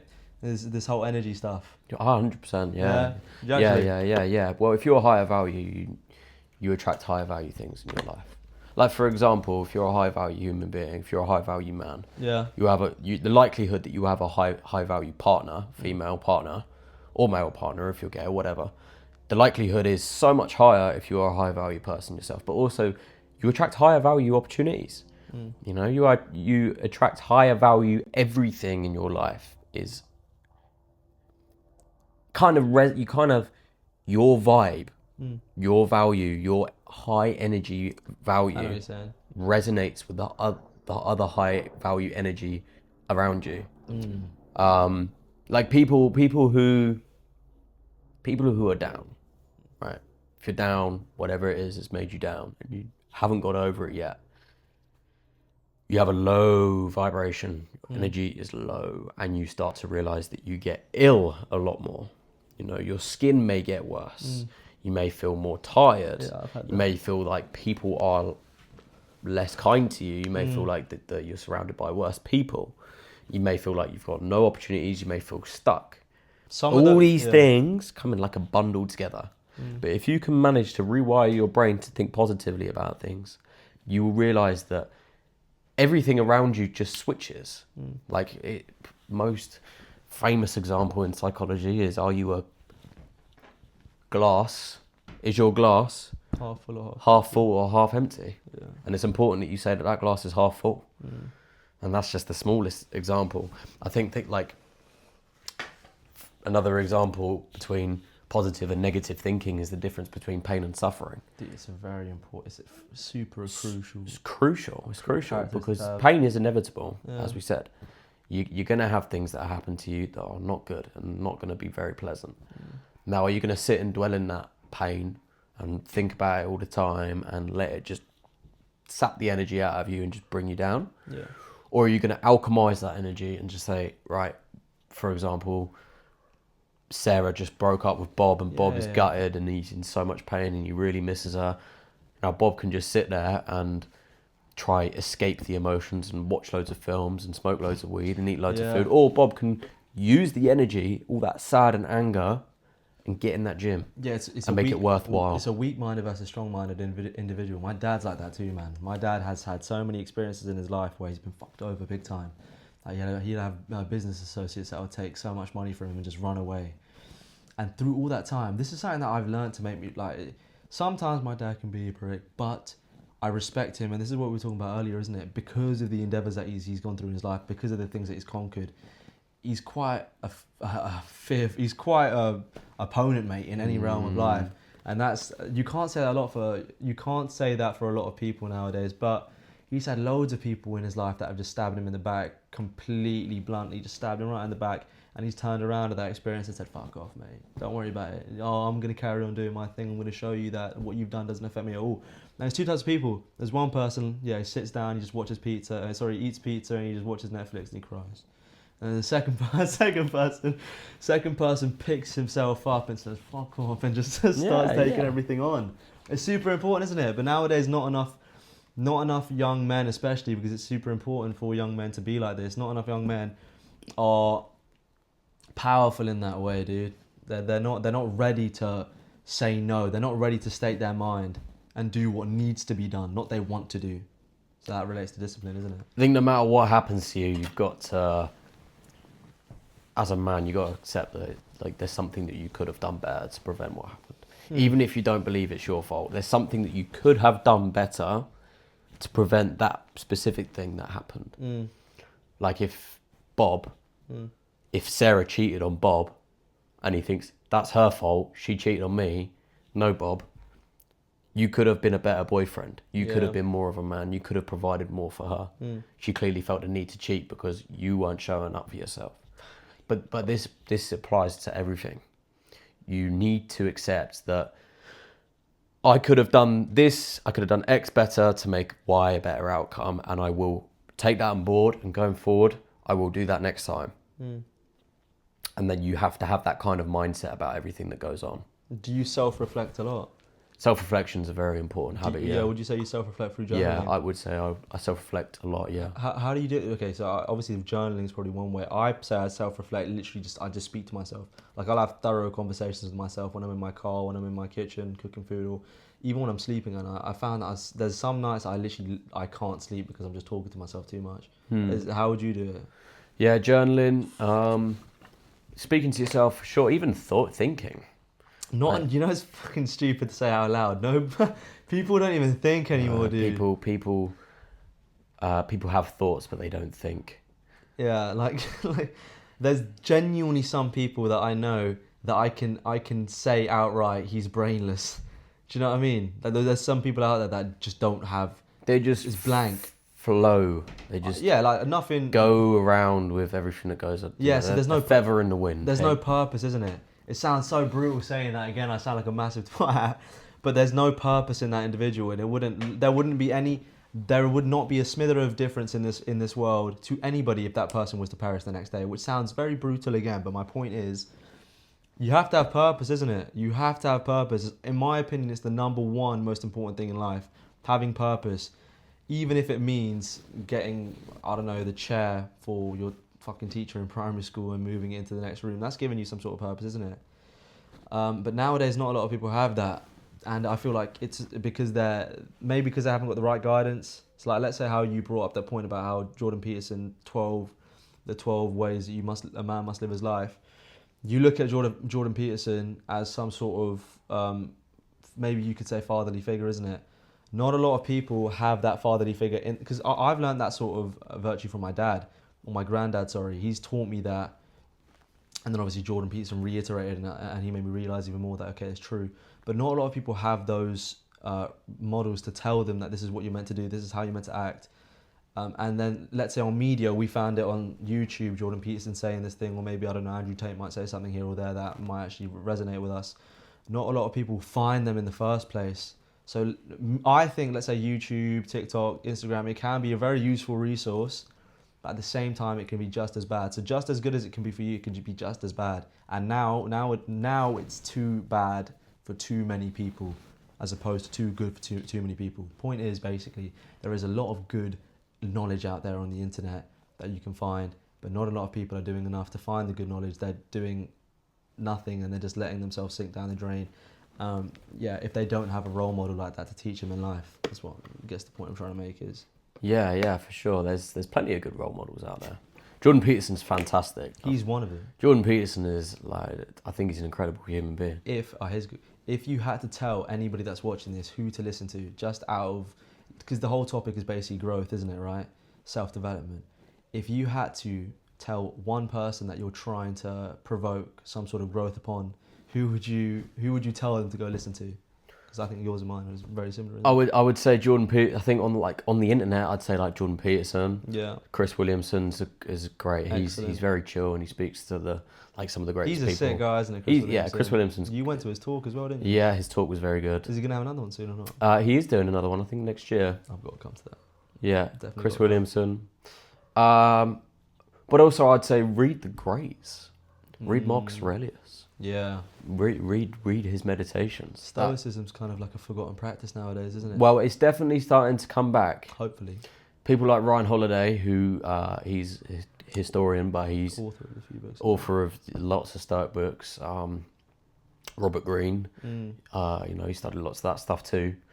So we are seeing like a neo-Stoicism come into the world today. It's a shame that I just don't really get how, but Stoicism has this rep for this toxic masculinity, where apparently for some people, Stoicism teaches people to not feel their emotions and to shut off and all that kind of stuff. But those are like extremists that say that. But that's extreme. Stoicism is literally about however you feel, you do what you're supposed to do anyway, and still feel those emotions, still feel happy, still feel sad. Yeah. You're a human being. You know, that's a lot of what Stoicism is about. You are just a human being, and you're gonna feel these things. But what's important is how you act, no matter how you feel. Yeah. So Stoicism, defo get into that. Definitely, it's an incredible thing to learn to read. Read it again and again and again. It conditions your mind to be in a certain form. I just start the book. Sometimes I read a book and I don't read it again, but some people say that it's really important to reread the books. Reread the books, yeah. It fades off. Your memory doesn't last forever. It fades off. It wears off. I need to start doing that then, man. You'll read a book and you'll think, wow, like that was a great book. I took a lot from that. Yeah. And then over time it fades off, but then reread it again. It's not easy to find the time to read books, but I think that's like the worst excuse. That's the worst excuse somebody can have. Oh, I haven't got enough time. It is. They say that for so many things as well. There's an abundance of time, man. Yeah. You're just too fucking lazy to do it. It's doing what you need to do, not what you want to do, isn't it? That's what will separate you. Because if you can do what you need to do 24 hours in the day, then I'm telling you, bro, you will be absolutely crazy. Give it 5 years' time. But people don't want to put the time in. People don't want to put the time in because 5 years to them is, what am I going to do? I'd rather go out clubbing for that time. You know what I mean? What do you think are the most important habits to adopt if you are looking to progress as a human being? Let's see a few habits that I've picked up over the years as I've gone through this journey. One of them is definitely go through some sort of physical conditioning. I think you said this as well, isn't it? You put it greatly, but I think when you start to condition yourself physically, it has an effect on your mental brain. Obviously, it affects you mentally and it affects you spiritually as well because of the fact that you have to, if you're going to go through the endeavor of physical greatness and you want to achieve a good body, then you have to, as a attachment to that. Eat well, you have to sleep well. So there already, eating well, sleeping well, you're already attaching good habits through this one, main habit. So I'd say pick up some sort of rigorous training exercise. That's one. Number two, preach how to be grateful. So every single morning when you go downstairs, there was a period in my life, bro, where I wasn't really doing this through the Lonely chapter, where I go downstairs and something as simple as not saying good morning to my parents, that's kind of brutal, right? So I mean, be grateful to the people who deserve respect, right? So be grateful to everybody in general. Don't be rude to anybody unless they've done something to provoke a rude response. So treat everybody with respect, man. Another thing as well. Is this a good? Yeah, be productive. In your days, just be productive. So for example, whenever I go to the shop, I don't feel like I deserve to say that I've had a day's work if I've not done anything productive, which is why every single day when I go into the shop, regardless of what the task is, whether it's, making a script for a new video or trying to contact a new supplier regarding a new shipment or whatever it is, right, or fiddling with the accounts and making it look neater or whatever, if I haven't done something that's progressive and productive, then I don't feel like I can even say that I've had that day. So there's already three things, right? Some sort of physical conditioning, gratitude, and then just productivity, which you could summarize productivity as action. Just action anything, right? Just do it straight away, basically. So we can say, if you were talking about doing something, nobody cares. If you do something, fuck man, that's cool. Finally, you did it. So if I was to say to somebody that, I'm about to do this course in jewellery. Yeah, I'm about to do it. People are gonna say, all right, Josh, fuck off, man. I don't really care. But then I show people, look at this. Look at my certificate or whatever it was, mate. I've graduated. I did a 6-month course. They're gonna be like, hey, that's pretty sick, mate. So you get people who are all talk though, and there's a reason for that. Okay. Like you get people who say, oh yeah, I got up at 4:30 this morning, and I used to know someone who was so like it, and they'd say, oh yeah, I got up at 4:30 this morning, I went to the gym, and then I went... Fuck off, mate. Yeah. It's actually annoying. But they do it because everyone's like, wow, and they believe him at first. They believe him, and they're like, wow, yeah, good on you, man, keep it going. And he's like, yeah, I'm seen as that guy, even though he is not that guy. And then you kind of live this like false reality where people treat you as the person that you're not, and you're not putting in the action to become that person. That's funny. It's like when we say fake it till you make it. When you're faking it to making it, you're still putting in the effort every single day to get to that level, right? So if I want to get here, right, and I'm here right now, I'm pretending that I'm here, but slowly every single day I'm ascending further and further till I get to that goal, right? Those sort of people, I think they're just insecure. So I know people that will say some people will just say some outright stupid shit to me, like, oh, you haven't even got. I'm gonna sound arrogant even saying this, but somebody might say to me, oh, you haven't even got a nice physique, or oh, you haven't even got a nice car, or you're just a fucking. Blah, blah, blah. They'll say that out of their own insecurity, and so this relates to stoicism. A lot of people are gonna chat shit about you. Now I'm going off to a different point, but a lot of people are gonna chat shit about you if you're trying to better yourself in some way in life. That happens, man. That happens. That's how you know you're doing something right. I knew I was doing something right when these people that I didn't provoke any emotional thought in them at all, they started saying some negative shit to me for no reason whatsoever. So that's when I started knowing, hold on a minute, if he's saying this after me doing nothing to him at all, this must mean that he's just insecure with himself. So that's how you know you're doing stuff right, but then it's upon you how you're going to act on that. Are you going to get emotional and start responding to him the same way that he responded to you, or are you going to say, nah, it's okay, let it pass, isn't it? Being a benign human being, being a placid human being is a very good virtue to have in life.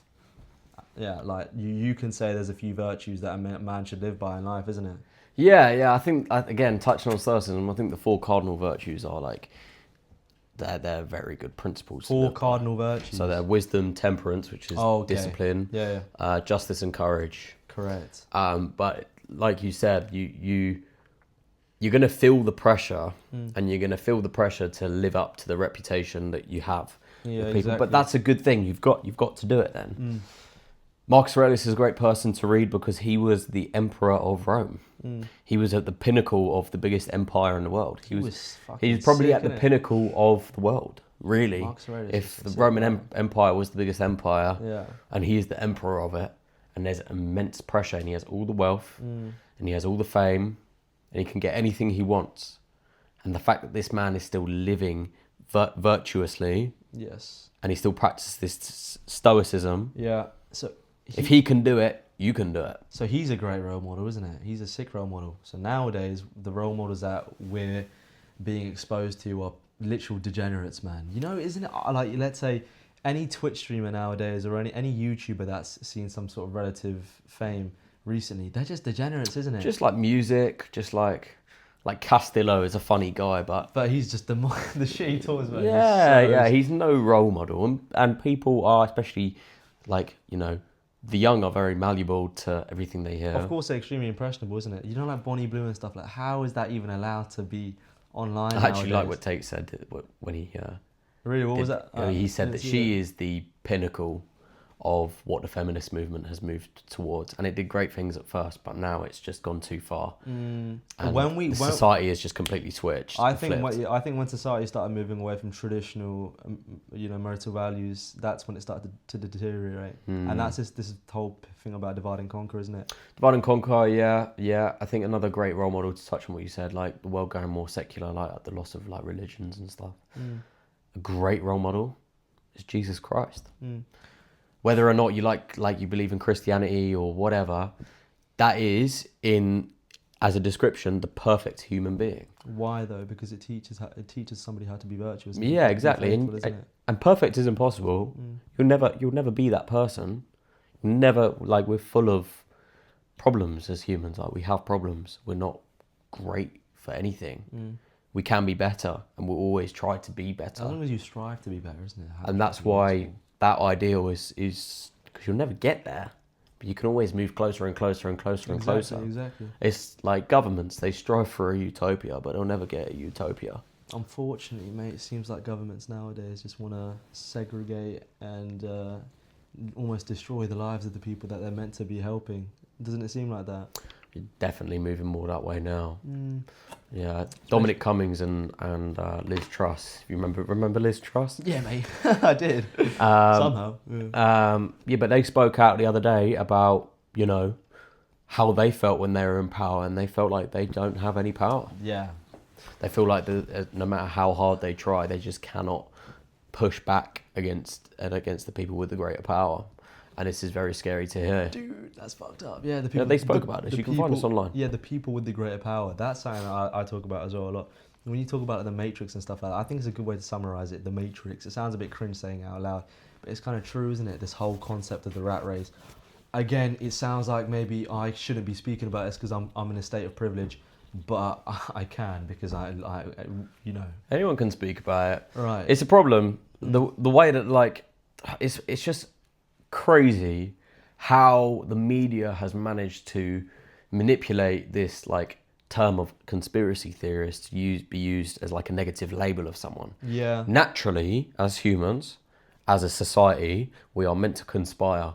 That's how we've overcome oppression over thousands of years. I'll click on a fucking video about conspiracy theories and it will start having some eerie music in the background, bro. But it's scaring the shit out of me before I go to bed. Unfortunately, yeah, people will take it too far and they say the Earth's flat and the Queen's a lizard and stuff like this, right? That's kind of jokes. Right, but you get people who do that, but I think people conspire and then things are proven true.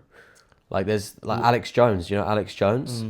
Alex Jones he's a bit of a madman, but he said some things. The dude predicted 9/11. He's come up with some pretty crazy stuff. That is out there. He said it's going to happen, and then it happened. So the higher forces are scared of people conspiring in large groups because of the fact that if they conspire and they believe it enough, something will happen to their master plan. But this is what I'm talking about. The whole point of a rap.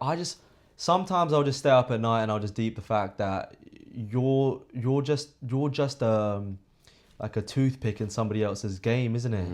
If it was a dinner table, you'd literally be the napkin, mate. You know what I mean? At least be the fucking fork or knife, mate. Yeah. Something with more purpose. Yeah, but the point is, there's these massive people, and they're controlling essentially everything you do, and you just don't realize it. It's like, I forgot who said it. Maybe even Tate said it, but we're just in a modern day slavery, man. We're essentially in a modern day slavery. The average 9-to-5 worker, and there's no shade to the average 9-to-5 worker because, as I said before, a very virtuous life to lead is having a nice home, a secure financial income, and a loving family, and that can be attained through a 9 to 5 job. But it still does scare me, is the only way to put it. The fact that so many people are so easily moved around, all because there's somebody else has a greater power. So like Elon Musk, for example, is a hugely influential guy. He'll influence cryptocurrencies just like that with literally one tweet. He'll influence the stock markets in various ways. He'll influence how a massive group of people will view topics. And he did that earlier when there was a protest and he was saying you either fight or die. People don't realise that they're being split. People don't realise that this whole individual... They're being turned against one another. Yeah, so this whole concept of individual lives, whole concept of living an individual life, not being part of a community, basically being selfish and callous to the rest of the world, that's what they're saying. Yes, it's good, it's good, it's good. That's why nowadays everything is so shallow. So for example, TikTok and Instagram will show you how shallow some influencers' life is. Like, here's my materialistic object, this is how life is meant to be, and then everybody else will view that and say, I want that for myself. And that's essentially what the Western society has tried to provoke. That's why we're losing sort of a war with our own neighbour. The media has been so toxic. It's absolutely crazy, but it's a tool. It's been a tool for these people. And like I said, they've the term conspiracy theorist has very negative connotations. Yeah. But as humans, we are naturally made to conspire. We should conspire if we're being oppressed or whatever. But they've kind of beaten the conspiracism out of people by making it seem like if you conspire, it's a bad thing. And there are things that are being proven to be true. And it is a fact that, like, are you familiar with like BlackRock, Vanguard, State Street, these big three? Mate, Simpsons is kind of fun. Dude, Simpsons says a man. No, but BlackRock I've heard about, yeah. Yeah, Rick and Morty's got loads of stuff like it. But yeah, it is a fact that these big three financial institutions run everything. They own everything. They have a majority share in almost everything. They have, I think it's like ridiculous. They have more assets under management than the entire GDP of the United States. The GDP, mate, I think is fucking some sort of fad, bro. I think ever since the gold standard was... Obviously, I'm going to say this because I'm a jeweler, isn't it? But ever since the gold standard was taken away, I think there actually is there's no real monetary... There's no real monetary, anything anymore. I think it's all just like...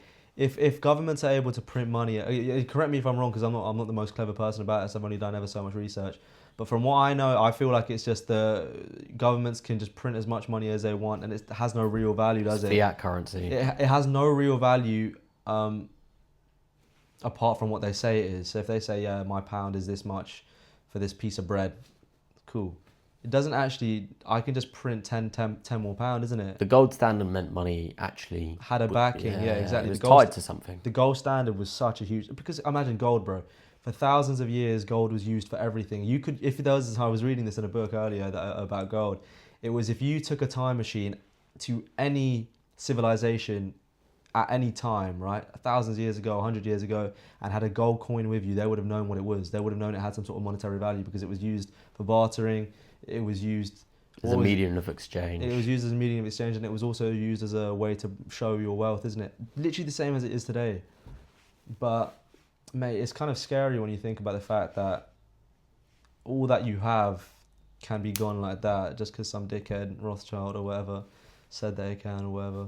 It's definitely the way of the world now, and it's very scary. It is scary. I think a lot of the things in the world nowadays are scary, but let's not be pussies about it. How can you act as a young man? Let's do something about it, exactly. So how can you act as a young man? Do something for yourself. The first thing you have to do is realise that you need to do something. Now that you've realised, stop realising it, just fucking do it. Because a lot of people will get to a stage in their life where they'll realise that they need to do something and then they'll keep pondering. They just stay stuck in the state of realisation. They'll be stationary in that position whereby they'll know that they need to do something, but they don't do anything about it. And that is, in my opinion, the worst thing. Because I've seen it in multiple people that have so much potential because they have these inquisitive ideas and they have these burning desires to do something. So for example, me, I had a burning desire, man, to just do something with my life. So I did it. I didn't give a fuck. I did it. Obviously, I was lucky because I had some sort of backing, but regardless, I know 100 people would be in my shoes and they would not do half the things that I've done. Right, that is right or wrong, it's completely true. So the first thing you do is realize. Second thing is stop realizing and do it. So really the second step is just doing it. Whatever it is you want to do in life, because you'll realize that it's better than fucking being a jack of potato on the bed.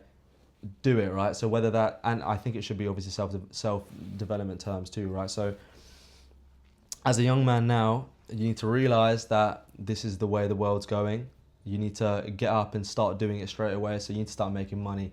Honestly, it's unfortunate because I always thought that the thought of material possession was kind of shallow. Although I've got this privilege or whatever else, I think, I don't know if you feel the same, but I think it's kind of upsetting when people put so much care into material things. So, oh yeah, I drive a nice car. Oh yeah, I've got a sick watch. Fuck that, man. Who gives a shit? It doesn't really matter that much. But anyway, it's kind of important to have money. You kind of have to have money if you want to. Money buys you the freedom to create a life that you want to have. Unfortunately, nowadays in this sort of society, you have to have a bit of money unless your goals are completely, living in the woods like John Wick, something like that. That's cool. But you do have to have money. So how you build money, you build connections, actually, I think is one of the most important things. Surround yourself, and I was saying this before as well, surround yourself with people that are genuinely going to make a good influence on your life. So people that are positive, people that are strong-minded, just positive people that are strong-minded and they have the same sort of achievements in their mind as you do.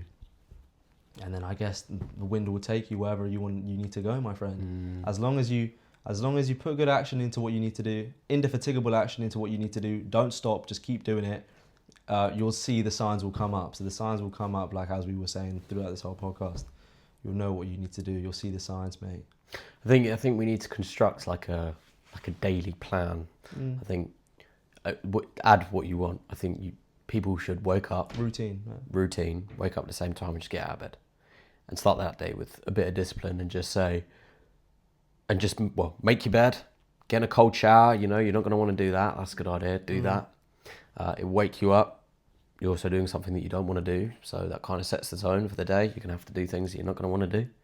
So this is like basically the perfect day right now to to keep constructively.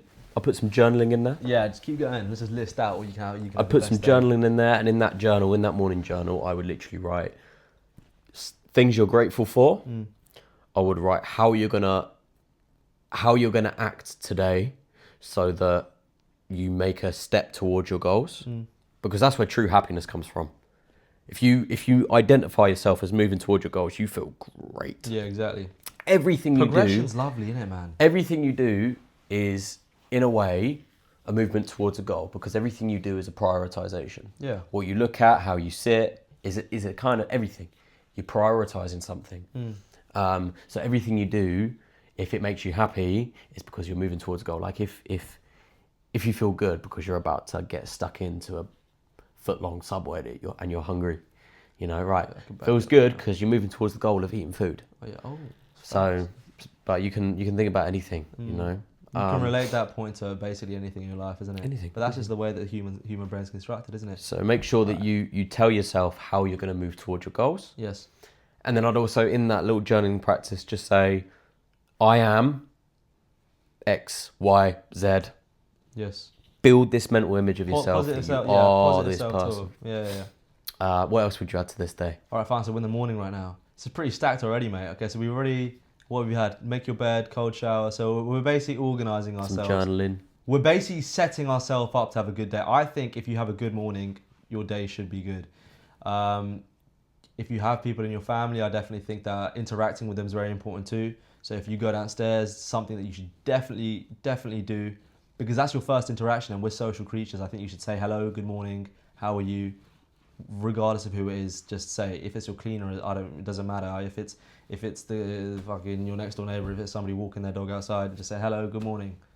That's a very good. Andrew Huberman actually said on his podcast when he constructs his own day, if you want to wake up, social interactions help you wake up better than if you were to just sit in quiet. Me and my brother have said this as well. We've always noticed that we know we're going to have a good day. We know we've had a good day if we're energetic and we're bubbly. That's how I feel, at least, because I know I'm kind of forced to put myself in social interactions because I'm a salesman, isn't it? But there's some days I just feel naturally happy. Some days I feel a little bit pissed off, and that's because of the morning that I've had. So if you want to achieve a good day, then yeah, go across all these things. But yeah, social interaction after that. After good social interaction, I'd also add for like the first few hours of your day, don't eat food, because I was going to say that when you're don't eat waking breakfast, up, yeah. you want all the blood to go to your brain. If it starts going to your stomach, you're getting less oxygen to your brain. You're waking up slower. So then obviously So I'd wait until you've done those first things and then have some good food. in addition to that, drink a lot of water, obviously. Hydrate yourself, yeah. Take whatever supplements you need to. If we're building literally the perfect man, if I had to tell my son to do this shit, I'd say, yeah, take some vitamins in the morning, take some creatine, drink a lot of water in the morning. Don't go on your phone for like the first 2 or 3 hours of the day, in my opinion, unless you're checking important emails, etc., etc. And then I think you're just ready to start your day. Honestly, the morning just foreshadows the rest of your day completely. Because realistically, if you're in a mindset whereby you're trying to improve every single day, then the morning will allow you just to go through in that flow state. Do you know what I mean? Yeah. So then what else could you add? Because in the afternoon... Morning, afternoon, I'd say like divide your time well. If you've got to do some deep work, do the deep work only. Put your phone away. Don't fuck if you around, don't need to use your phone, put it away. Make sure you get it done so that later when you have other things to do, you're not still thinking about it. This is one thing that I would say I've definitely like trying to, it's difficult, but I'm trying to practice as a part of my relationship. Yeah. Is being able to focus on the things I'm doing just solely in that, so that I can get the work done when I'm focusing on the work, and then when I'm with my partner later on in the day, I can solely just focus on time with that person. Yeah. So yeah, I'd probably say some hours of deep focus work, whatever it is you plan to do in your little morning journal practice.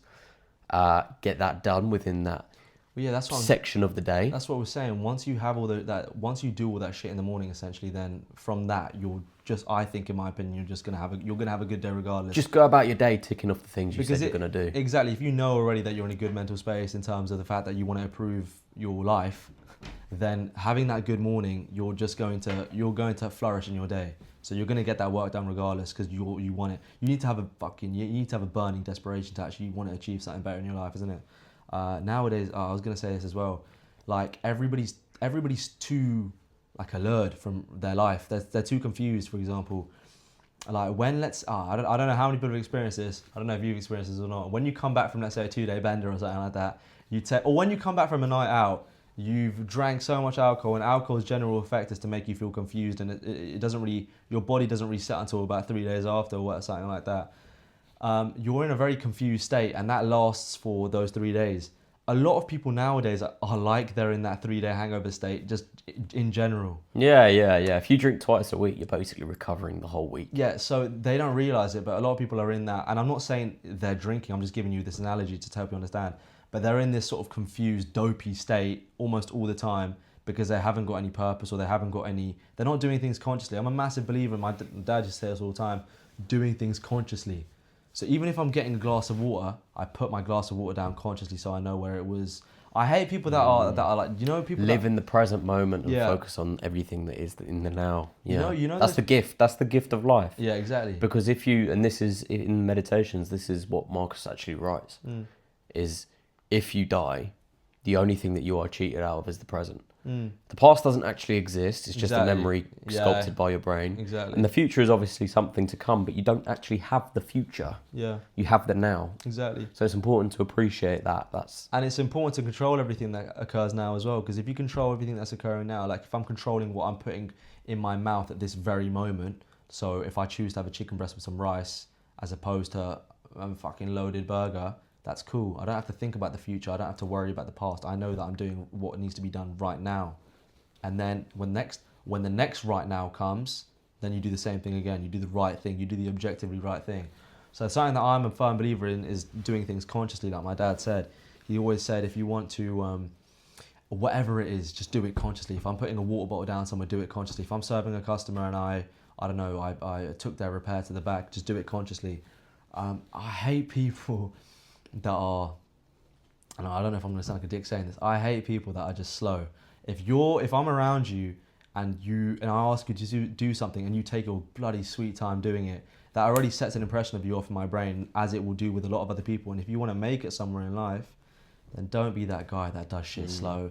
Be the guy that does shit fast, with intent, with conscious, because that's what's going to get you in places in life, isn't it? So that's just another tip as well. Get everything done in your day with purpose. Yes. Yeah, 100%. So that What else would you add? You know what you're doing. What else would I add, man? I think, what else would you add? I'd definitely add some sort of meditative practice. I think journaling. Meditating is great, but reading a book, condition your brain with something healthy.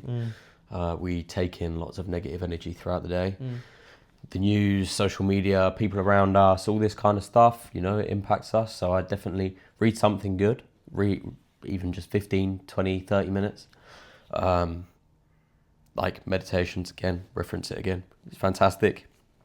If you want to read the Bible, or if you want to read something fictional, you can read some of the greats, like the Iliad or the Odyssey by Homer. Even The Alchemist are fucking sick. Alchemist, man. wonderful, really good book. Right, yeah, that's a sick book. That's fiction as well, obviously. That's not based on a true story, is it? No, it's fiction, but it's very meaningful. It is a really good story so far, isn't it? What are we talking about? Things that you should do during Eat good food. Yeah. Eat good I was food. literally just about to say that. Spend some time outdoors. Helps you. That's another thing that I was just about to say. Spend some I think time going outdoors. outside is very crucial. I think also, I don't think we said this already, but do something with your body, isn't it? It's like when you wake up in the morning, perhaps if you don't have the time to, let's say, go to the gym, then stretch a little bit. Something that I've done as well, bro, because you can meditate while you're stretching. That's like a 2-in-1 killer. It's really good for you as well. Stretching helps. Stretch your body. It doesn't actually just help you. It releases some sort of what's that? Endorphins. Yeah, it releases. Yeah, but it also your pituitary. It sends some sort of hormone, and it regulates your cognitive function as well. Right. Okay. Interesting. A lot of physical things will help your brain. Well, it loosens your body up, which increases your blood flow, which means you get more oxygen around your body. Fucking scientists, mate. So we know all about it. Well, no, but that makes what you said more understandable. Incredible, yeah, it's true, isn't it? I think you need the oxygen. I think though, man, I'm a massive fan of just working out and shit. I just love it. Get in the gym. How are we missing this? Get in the gym. Yeah, that's what I mean. That's what I'm saying. Get in the gym. Go work on your physical. If you didn't have enough time in the morning to go to the gym, do some stretching. What do you think about martial arts and stuff? Have you ever tried to get into martial arts? Yeah, I did a bit of jiu-jitsu and Muay Thai. How did you find that? New Zealand. How did you find that? Not too much of it, but yeah, I think it's a different kind of discipline. It's really good for your mind. It's really good, really important for self-control, and also self-confidence.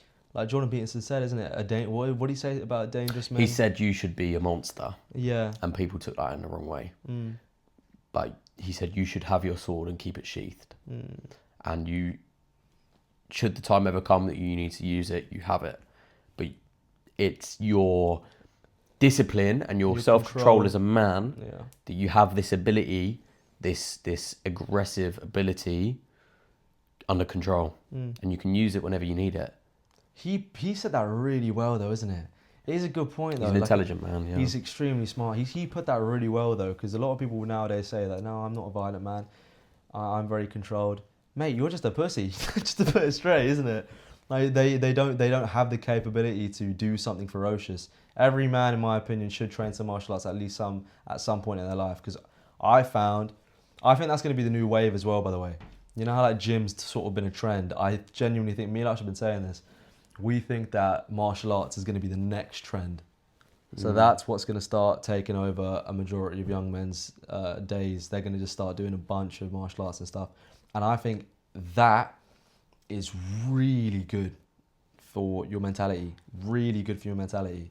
Like even Tate said it when I used to train boxing, I genuinely used to find the days that I was doing weightlifting like a walk in the park, because of how brutal those sparring sessions were. I think it's sick. I think everybody should get into it. Would you ever want to get into it again? Yeah, 100%. Yeah. You did wrestling? Or was no, jiu-jitsu and Muay Thai. Muay Thai's insane. Not a lot of Muay Thai, I did more jiu-jitsu. It's very difficult. It's like a chess game. It's very offensive, defensive, very like tactics, thinking a few steps ahead. Yeah. It's really difficult. Yeah, that's what I'm saying. It relates a lot to your mentality too, isn't it? Because you're thinking a lot. So it's not only one of the most brutal sports that you can take part in, generally martial arts, but it also helps you develop a very sharp mind. A lot of the greatest fighters are very intellectual people. A lot of people don't realize that. They're very, very clever. Because imagine you're fighting somebody who's honed his body to perfection almost. He can run 15 kilometers in your he can run 15 kilometers in your 5K or whatever. He can jab faster than you can blink. So these hugely successful fighters are not just really great athletes, but they're also extremely, extremely intelligent because they're able to read what these people are doing, these extremely fucked up, mad, sick people, what they're doing, like within a flick of an eye or a flick of a finger. It's mental. If you can learn to fight, then you'll do well in life in a lot of ways.